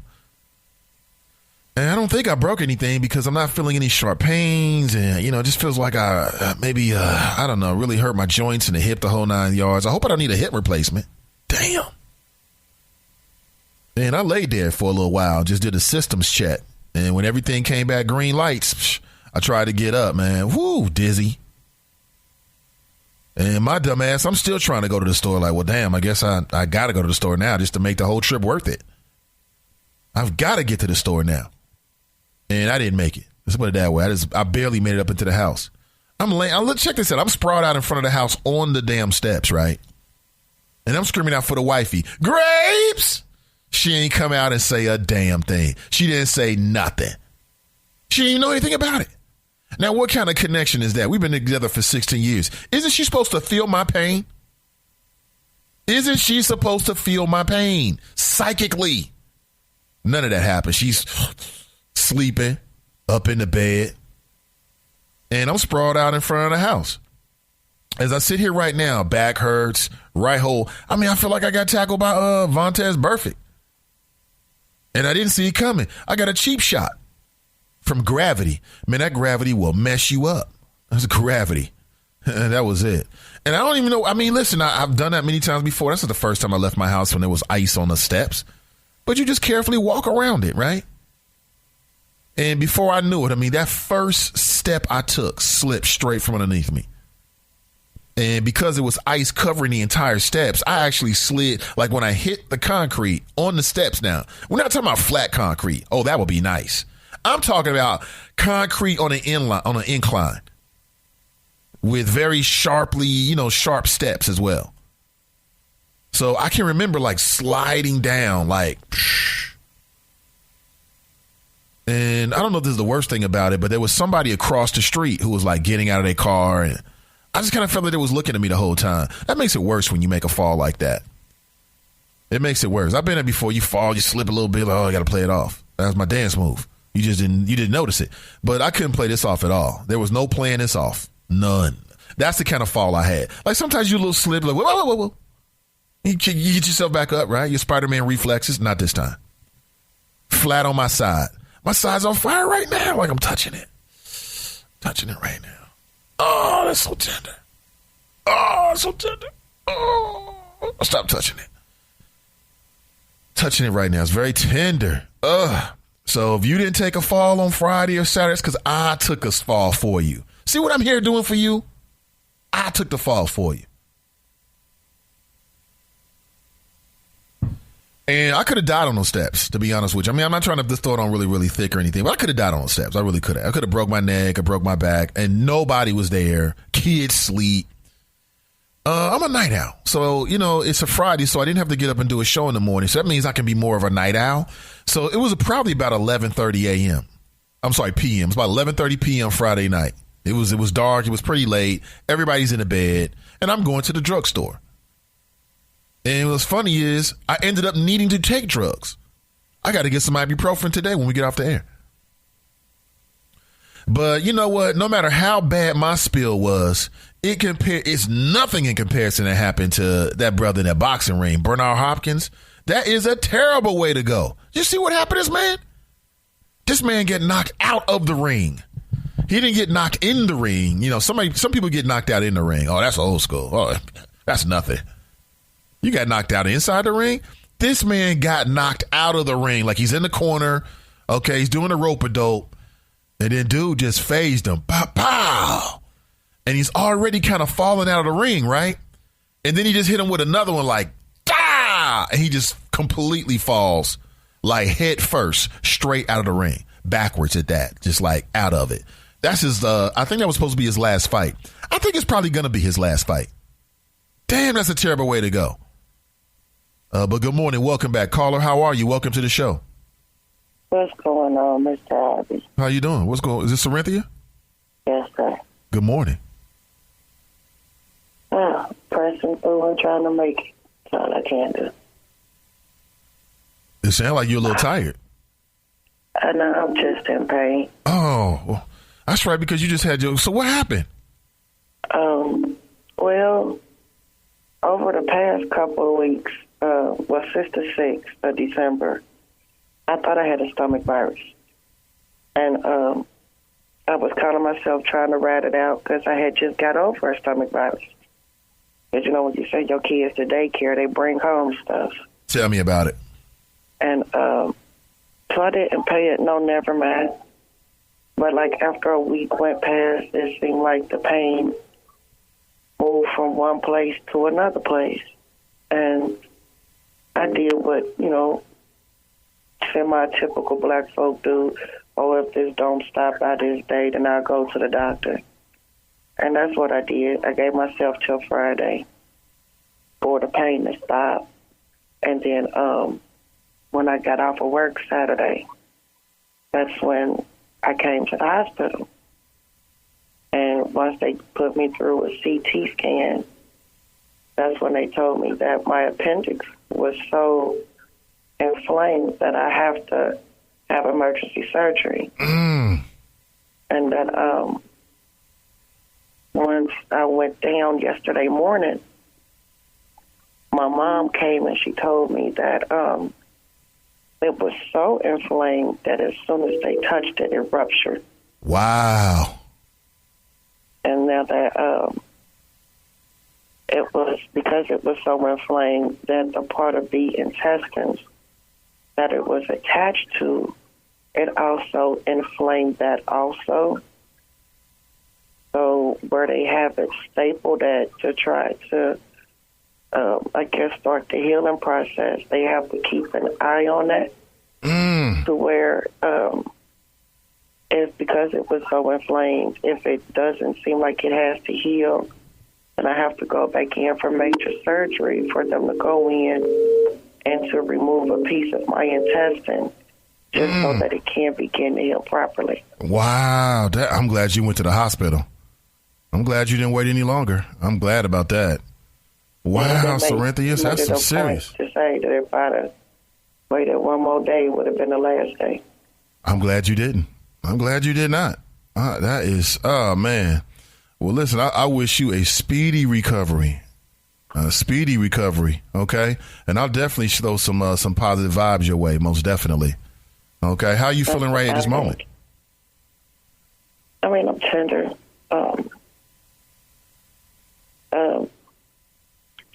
A little uncomfortable. I mean, on the grander scale, I feel positive, thankful, because, it's look at putting everything into perspective. I got my son's birthday on Friday, and, of course, Christmas on Sunday. So, those things will take care of themselves. Your health is more important than, again, forgive me, even your son's birthday. And I'm sure he'll feel the same way about that. Having mom around healthy is more important than anything. Oh, no, I was saying it and to say that, I'm glad that I was able to do something about it because that'd have been one bad yearly reminder, like every year, my mom passed on this day right before my birthday, right before Christmas. That's how I was saying it. And you said you had this pain since like the first week of December, you said? Is that right? I think that was the first week, the 6th. Man. But it wasn't that type of pain. You know, like when you get a stomach virus, your stomach starts to go through all the cramping or whatever. Yeah, I know what you're talking about, yeah. And it started there for about a week. And then when I go to work and I bend over, it feel like my stomach was trying to fall out. And, I'm like, that's not right. Or, so when I started feeling that, that's when I said, well, I'm going to give it till Friday. If it don't get better by Friday, then I'll go to the hospital.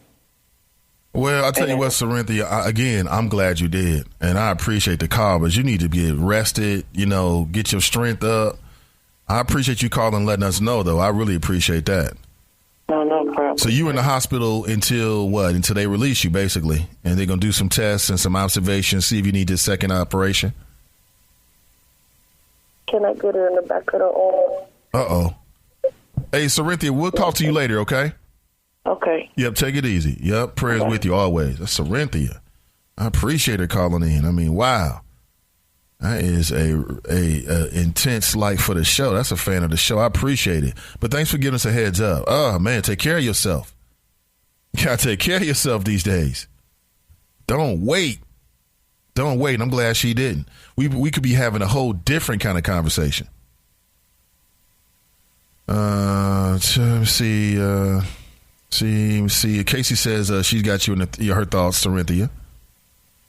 Gwenda saying ignore that last conversation. Gwenda writes, dude, she said she thought she had a virus. No, I think she said it had a virus. The virus. James writes, it's going to be bad for Roy Jones as well if he doesn't hang it up. Yeah, he's going to get knocked out too soon. Gwenda writes, good morning, Choppers. Nathan, as a wife, I asked my husband the same thing after 25 years of marriage. Sometimes I can feel him. Go to the MD and get it checked out. Dare writes, that white boy was B-Hop's Sandman. He sent him to sleep outside the ring. B-Hops needs to hang it up. Yeah. Ms. D writes, this is why you should take care of your money. Then you don't have to box at 50, shaking my head. I mean, dang, you got to box? But that's what that money is. I mean, if that's what you've been doing, at 50 years old, he's not trying to do a job where he's got to work 1 million hours to get the same amount of money that he can work just working in the ring. He ain't trying to do that. James writes, my first business endeavor was actually named Black Ice, Black Inner City Enterprises. I like that. Rico writes, you got pulled like Bernard Hopkins got pushed out the ring. Yeah, I got pulled by the force of gravity. Bernard got pushed by the force of his opponent's blows.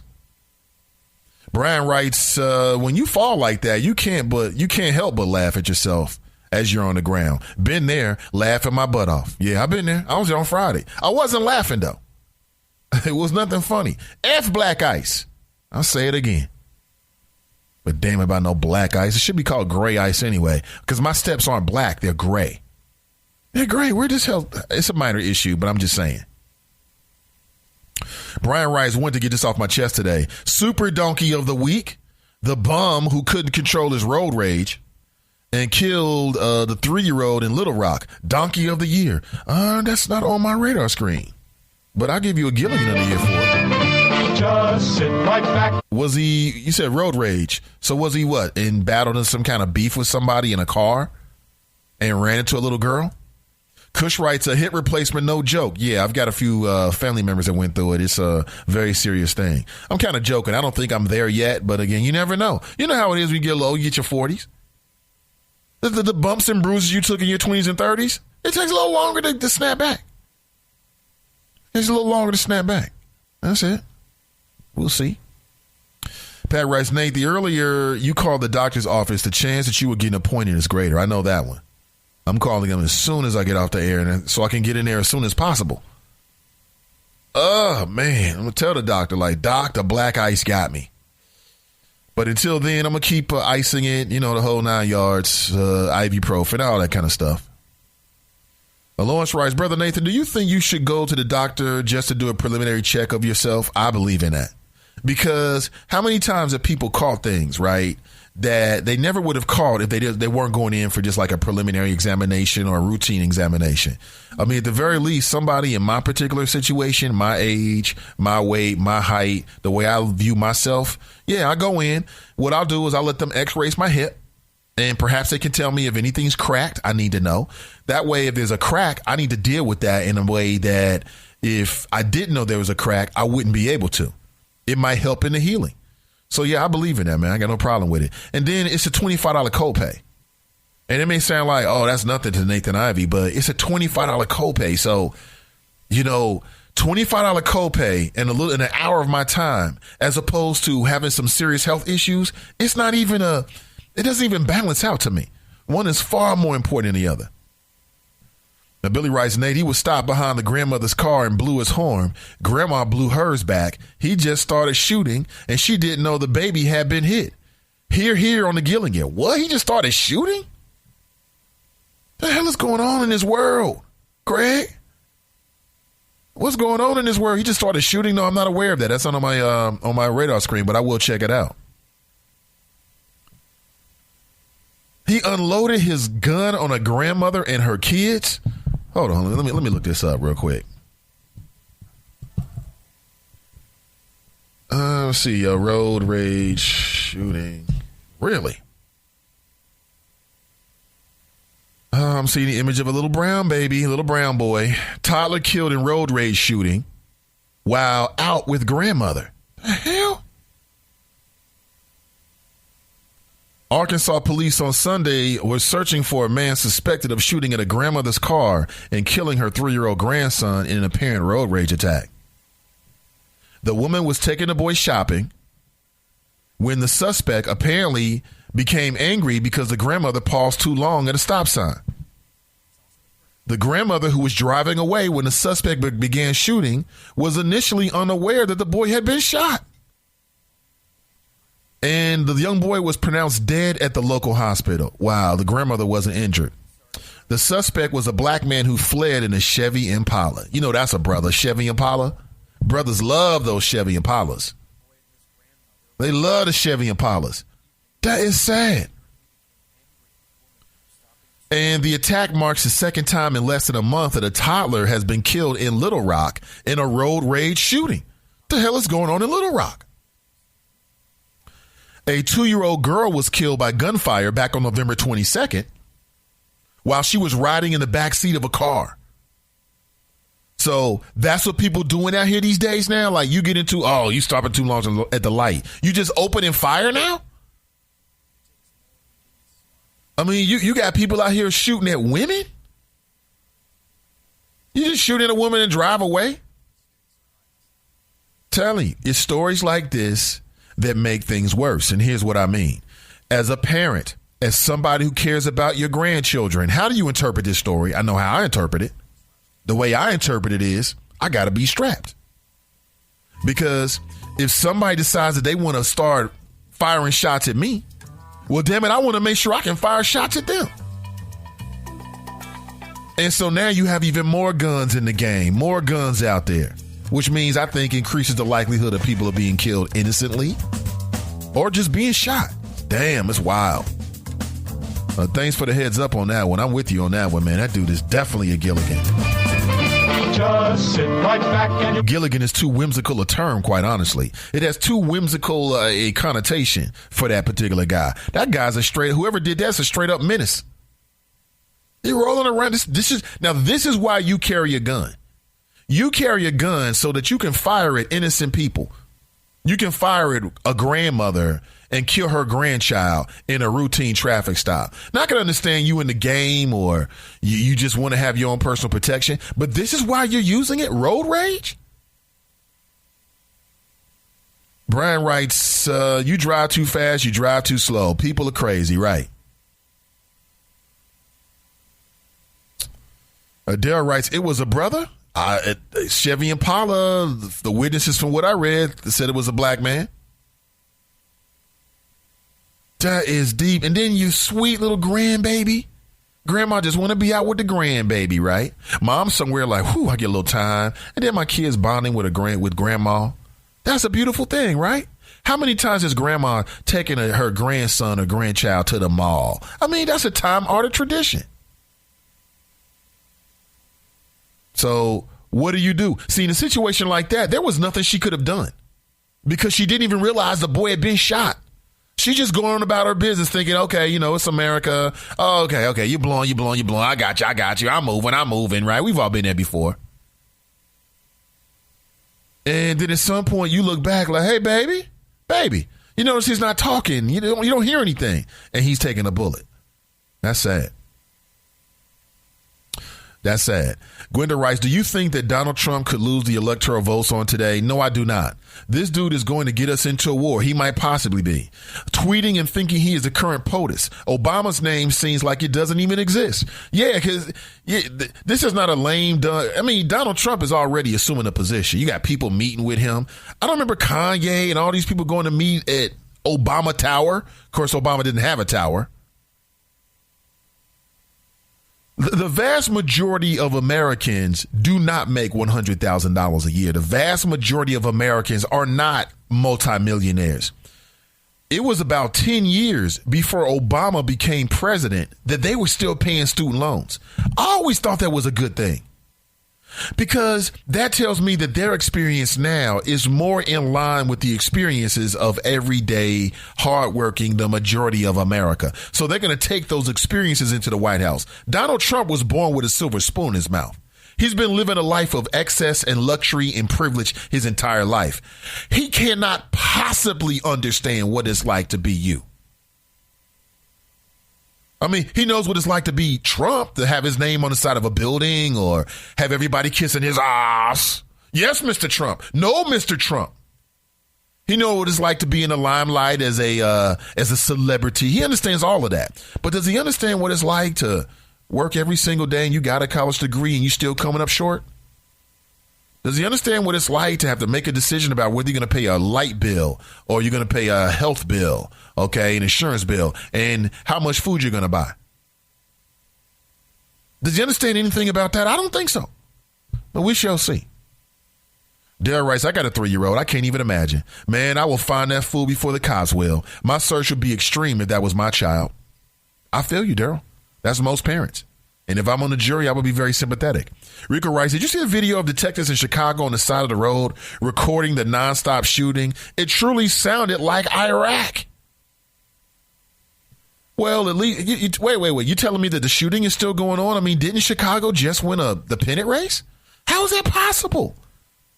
They have so much to be thankful for. The Chicago won, the Cubs, they won a pennant. See, this is why I think championships are overblown. Like Cleveland right now. Cleveland won a championship, NBA championship. Oh, the curse has been lifted. Well, the real curse in Cleveland has nothing to do with sports. It has everything to do with the fact that working class Americans have been pushed out. They got a very high percentage of their adult population in Cleveland that is straight up jobless. They're jobless. And so they had the Republican National Convention. I'm sure they made millions of dollars, man, because people was buying. They was partying. Republicans was partying. Okay, they were buying stuff. But does that money somehow trickle down back into, everyday Clevelanders? No, it does not. Same thing with this Cleveland championship. The owner of the team is making a mint. All of the advertisers and people that have businesses associated with the team, they're making a mint. The players, they're making a mint. Everybody's coming up, but the fans. What the fans get? You get a T-shirt. You get a feeling. So I'm here. How is this possible? The Cubs just won the pennant. Didn't that lift the curse in Chicago? You telling me the gangs didn't decide to put down the AK-47s? A damn championship. Y'all need to stop with that. I keep trying to tell you, even if the Bengals win a championship, that's Mike Brown's championship. You don't get anything out of it. Nothing. All you get is next year a very expensive championship commemorative T-shirt, and tickets prices might go up. That's what you get as a fan. Oh, the Bengals going to win a championship. If the Bengals win a championship this year, it's not going to stop the gentrification efforts happening in this city, right? It's not going to cause a redo of the Ray Tensing trial, right? The huge inequities that exist inside the city of Cincinnati will still continue to exist. In fact, it might get worse. Wake up, Cincinnati, wake up. Tiffany writes, that breaks my heart. People with road rage are getting worse. It's scary. Yeah. Again, what I have to tell you, my recommendation for you, my audience, is that if you are able to do so, that you legally purchase a firearm, get it registered, play that whole game, get it registered. Matter of fact, get you a shotgun for the house and have you a firearm as well, like a handgun. The shotgun is for somebody trying to kick in your door. You can come on and kick this door in and see what happens. That's home protection for that ass. Somebody step to your front door, try to come through your window. Blah! Who's that peeking in my window? Blah! Nobody now. Exactly. I'm big on the Second Amendment. You have to protect yourself in all cases. You have to protect your wife. You have to be a man. You have to protect your wife. You have to protect your children. The police will show up afterward. But what are you going to do in those critical moments if you find yourself in a hail of bullets? I know me. I want to take some bullets too. I want to shoot some bullets too. They're shooting at me. I'm shooting at you. Isn't that, what is that? That's just straight up just what? Self-preservation? That is deep, man. That is deep. So going to know, I do not think that Donald Trump is going to lose the electoral votes today. The Republican Party is just better at politics than the Democrats. They're just better at them. They're just better, just like Golden State's just better at basketball than a lot of these NBA teams. The Republican Party, I'm going to say it again, is just better at politics than the Democrats. The Democrats are not prepared to do what the Republicans are to get so-called power. So do you think they're going to get to this critical moment where they can have a supreme majority? And again, going back to the mid-'90s when I went to the University of Cincinnati, I started reading a whole lot. And I started reading publications like, the Village Voice. And I started coming across these websites and these publications that were much more conservative. And I would read them. And I'm here to tell you that in some of these Republican think tanks, when all the smart Republicans get together and they come up with their grand ideas, part of that in the mid-90s, part of the plan was to create a super majority within the Republican Party. And now we're seeing it. I won't go through the list, but you know it. Majority in the governors, state legislators, Congress, Supreme Court, and now the White House. So do you think the Republican Party, this is a plan that's 20 years in the making. Do you think they're going to give this up now because Donald Trump may have had ties to, why is John from Princeton calling my cell phone? Because Donald Trump may have had ties to the Russians. No, they're not going to give that up. So I do not expect, you may have one or two electors out there that may decide I have to vote for somebody other than Donald Trump. But the majority of them are going to follow orders and they're going to cast their votes for Donald Trump, period. I don't see anything else happening. That's it. That's it. The Republican Party's come too far. What people don't understand is this ain't no game for them, man. And if it is a game, they're in it to win it long term. They want a super majority Republican Party where the Democrats have an impact. To a degree, it's managed. Where the Republican Party has a majority in Congress for the next 10, 15, 20 years. That's what the Republican Party is playing for. The Democrats are out here. I don't know what they're out here doing. I really don't know. What I will say is in the state of Ohio, that the Democrat leadership has sponsored a series of meetings and discussions and telephone meetings. I'm kind of hip to this process. I'm kind of involved with that to a certain degree. And 2 weeks ago, they had a meeting in one of the suburbs here in Cincinnati, I think in the Green Hills area, somewhere around there. And so if you want to have an impact, if you want to share your thoughts about what the Ohio Democrat Party should be doing, well, you can find them on Twitter. Like, for instance, you should check out the chairman. And check out the chairman's Twitter feed, Mr. David Pepper. And, from time to time, he will tweet when you can have access or when they're having these meetings or how your voice can be heard. They need it. They need it. So, no, the Republican Party did not come this far to let Putin or it doesn't matter how Donald Trump became president. The Republican Party don't care. Mitch McConnell don't care. Paul Ryan don't care.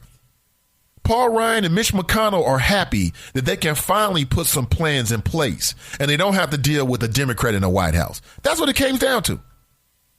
Period. They're not giving that up. When you got the upper hand, you don't give it up. When you're playing spades and you get a handful of spades, you don't fold it in and say, you know what? Nah, I think I'm going to win this hand. No, you play that hand out. You get all those books. And that's what the Republican Party is going to do.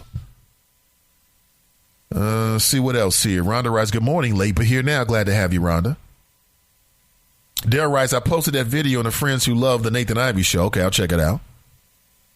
Brian writes, nothing against grandmothers, daycares, babysitters. Can't leave your kids with anyone sad. Yeah, but that's just like if, let's say, my mother wanted to take Junior somewhere. Sure, go on out. I want them to bond. She want to spend a little money on Junior. You go right ahead and spend some money on Junior. You go right ahead. And while they're out, if that happened with my mother, that's not her fault. That's not her fault. Brian writes, rather have one and not need it than need it and not have one. Absolutely. That's the idea. But again, do it responsibly. Do it legally. Get your papers in order. Put yourself in a position that when you get stopped by police and they start checking through you, that everything works perfectly. Everything's official. Okay? Know the laws. Know how to fire your weapon. Know how to store it safely. Learn everything about it. Pass that information on down to your children, to the younger folks in your family. That's what other folks are doing. Why shouldn't you? James writes, Choppers, knock that like button out like it's B-Hop. That's funny. He said, knock the like button out like it's B-Hop. Damn. He got knocked out of the ring. That's embarrassing.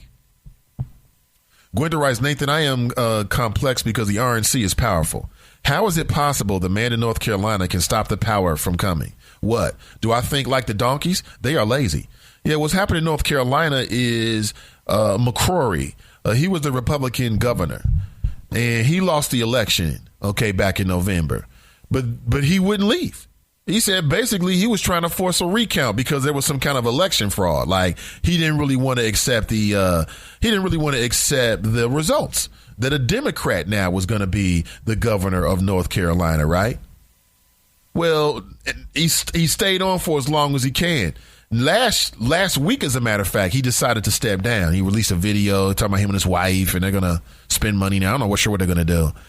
But before he left, he also signed a couple of bills that would strip the incoming governor from having as much power as he did.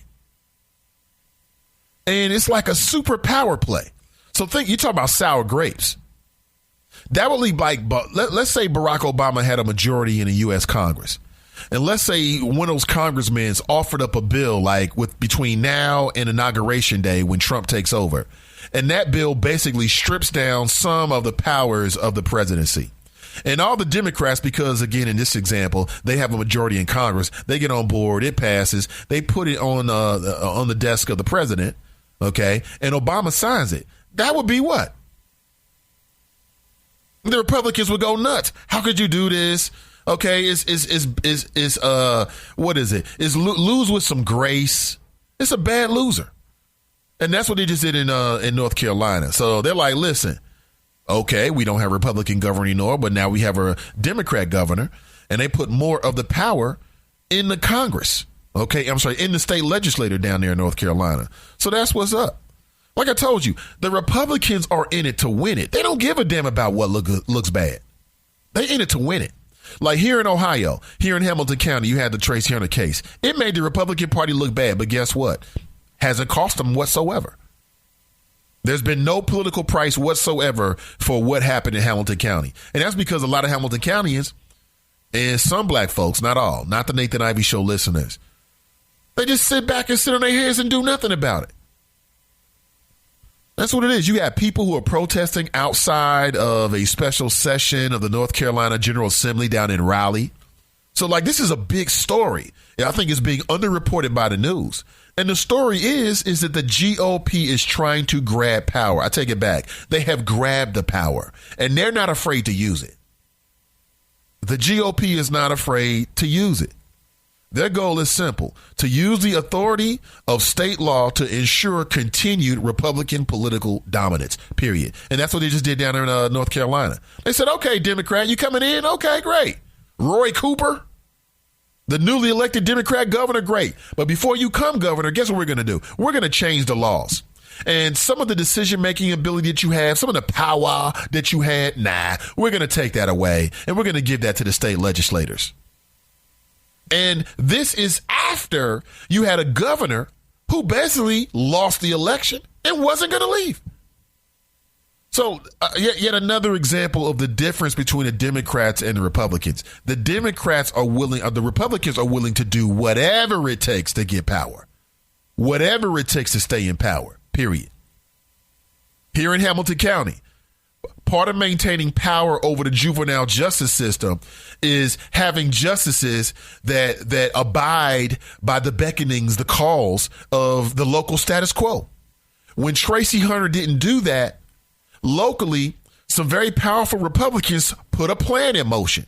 And that plan culminated with her removal from the office and also being charged with crimes. Again, the Republicans play for keeps. This ain't no game for them. This ain't polite politics. They don't care about fairness. This ain't about fairness. This is about winning. That's what they're focused on, winning. They're not even focused on the Democrat Party. They're not even focused on the electorate. They're focusing on winning, period. That's what I see the difference. That is deep what's happening in North Carolina. So, for instance, if this was Ohio, let's say John Kasich, let's say he was up for re-election in November 2016, because he was not, but let's say he was for the sake of an argument. And let's say he had a Democrat challenger. Let's say that Democrat challenger actually won. If this was North Carolina, and instead of conceding defeat, John Kasich would have went to the media like McCrory did down North Carolina and claimed that there was some kind of election irregularities. There was some election fraud, even though there was no evidence to back it up. And then only after weeks and weeks of pressure from inside of the Republican Party did McCrory decide he was going to step down. And afterward, he signs bills that basically strip some of the power from the incoming Democrat elected governor. Now, if that was Ohio, what would Ohioans do? Would they roll with it? They might. That is deep. So keep that in mind. I mean, as we navigate the 21st century, right, this new world order where Trump is the president of the United States, we got to figure out what's important. OK, what are the what are the sensitive parts, right? Where can you thrive? And where should you just be trying to survive? But when it comes to politics, that's why the Republican Party is doing so well. They all stay on message, whether it's nonsense or not, whether it's made up or not. They all say the same things. They support to the very end. And when they're in power, they ain't afraid to use it. Grither writes, you're on it, Nathan. Still looking to donate to you because I believe in you. Thank you very much. That's right. That's right. I really appreciate you. And, you know, it's just where we are with the project right now. I haven't spoken about the Patreon account, just been caught up with the flow. It is a way for you to support me. A lot of folks, since I've been doing this, like, Nate, how can I support you? Well, you can support me a multitude of ways. The number one way you can support me is checking out the flow. Even if you don't want to listen to the particular podcast, maybe you hit that button for me for about 30 seconds or so I get credit for it. I appreciate it, okay, because your likes, your clicks, your shares, they mean something to me. I'll never take your clicks for granted, ever. I appreciate each and every one. But if you want to help me build at least what I will in terms of taking this show to the next level, meaning, you know, updating the equipment and maintaining it, looking for a new place. I'm looking for a new studio, quite honestly. And I've already went to inspect several places here in the city of Cincinnati in anticipation of having the revenue that I need to make these moves. But there's some good spots in the city that I'm looking for. I would like to be closer to the downtown area where things are popping. And you're just fleshing out the idea and fully fleshing out the platform to maximize it. I want this platform to be multimedia. With YouTube, Ustream, Facebook Live, there's so many opportunities. Not only can you hear me, but potentially we set up some video cameras. You can see into the show. We can interact on a different level.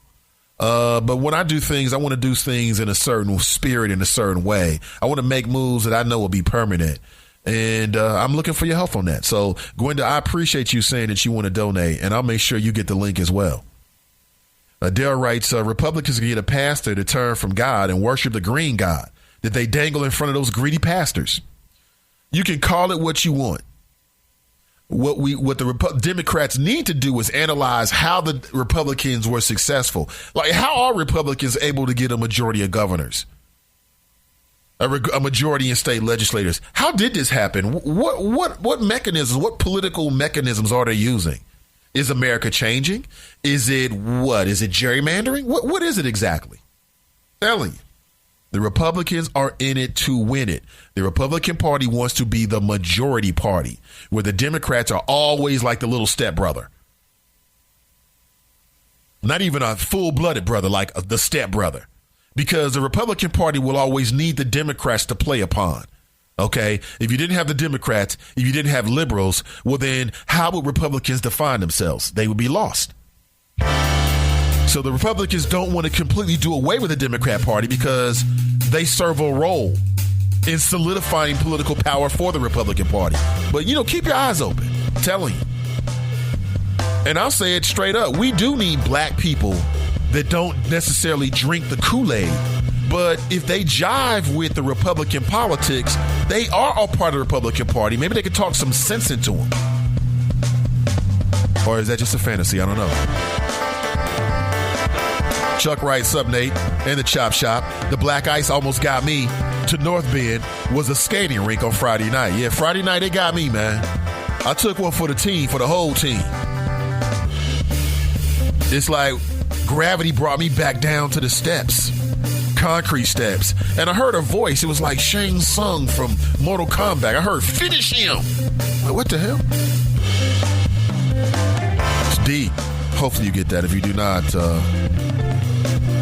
it's a Mortal Kombat reference. Jennifer writes, we should just call the Republican Party what it is. White supremacist party, racist and sexist agenda full throttle. Okay, I get it. And I'm with you on that, Jennifer, and you might be right. But I still think the smart play is that if you are a black Republican, that's a great thing. Because maybe you can have an influence inside the party. And also, we need black folks to be a part of the Republican Party. If they're going to be a major force in the 21st century, then black folks, we got to figure out how we navigate, how we interface. Again, how we not only survive, but thrive. So listen, I don't even want to go now. I'm excited about tomorrow's show. We haven't ended this show. But thank you for listening. I'll be back in Deafer Than Ever tomorrow morning at 7 a.m. Watch out for black ice. My ribs is hurting. Oh, gosh. John writes, Sub-Zero wins. That's funny. Thank you for listening. Finish him. Until next time, I'm Nathan Ivey, and I'm out.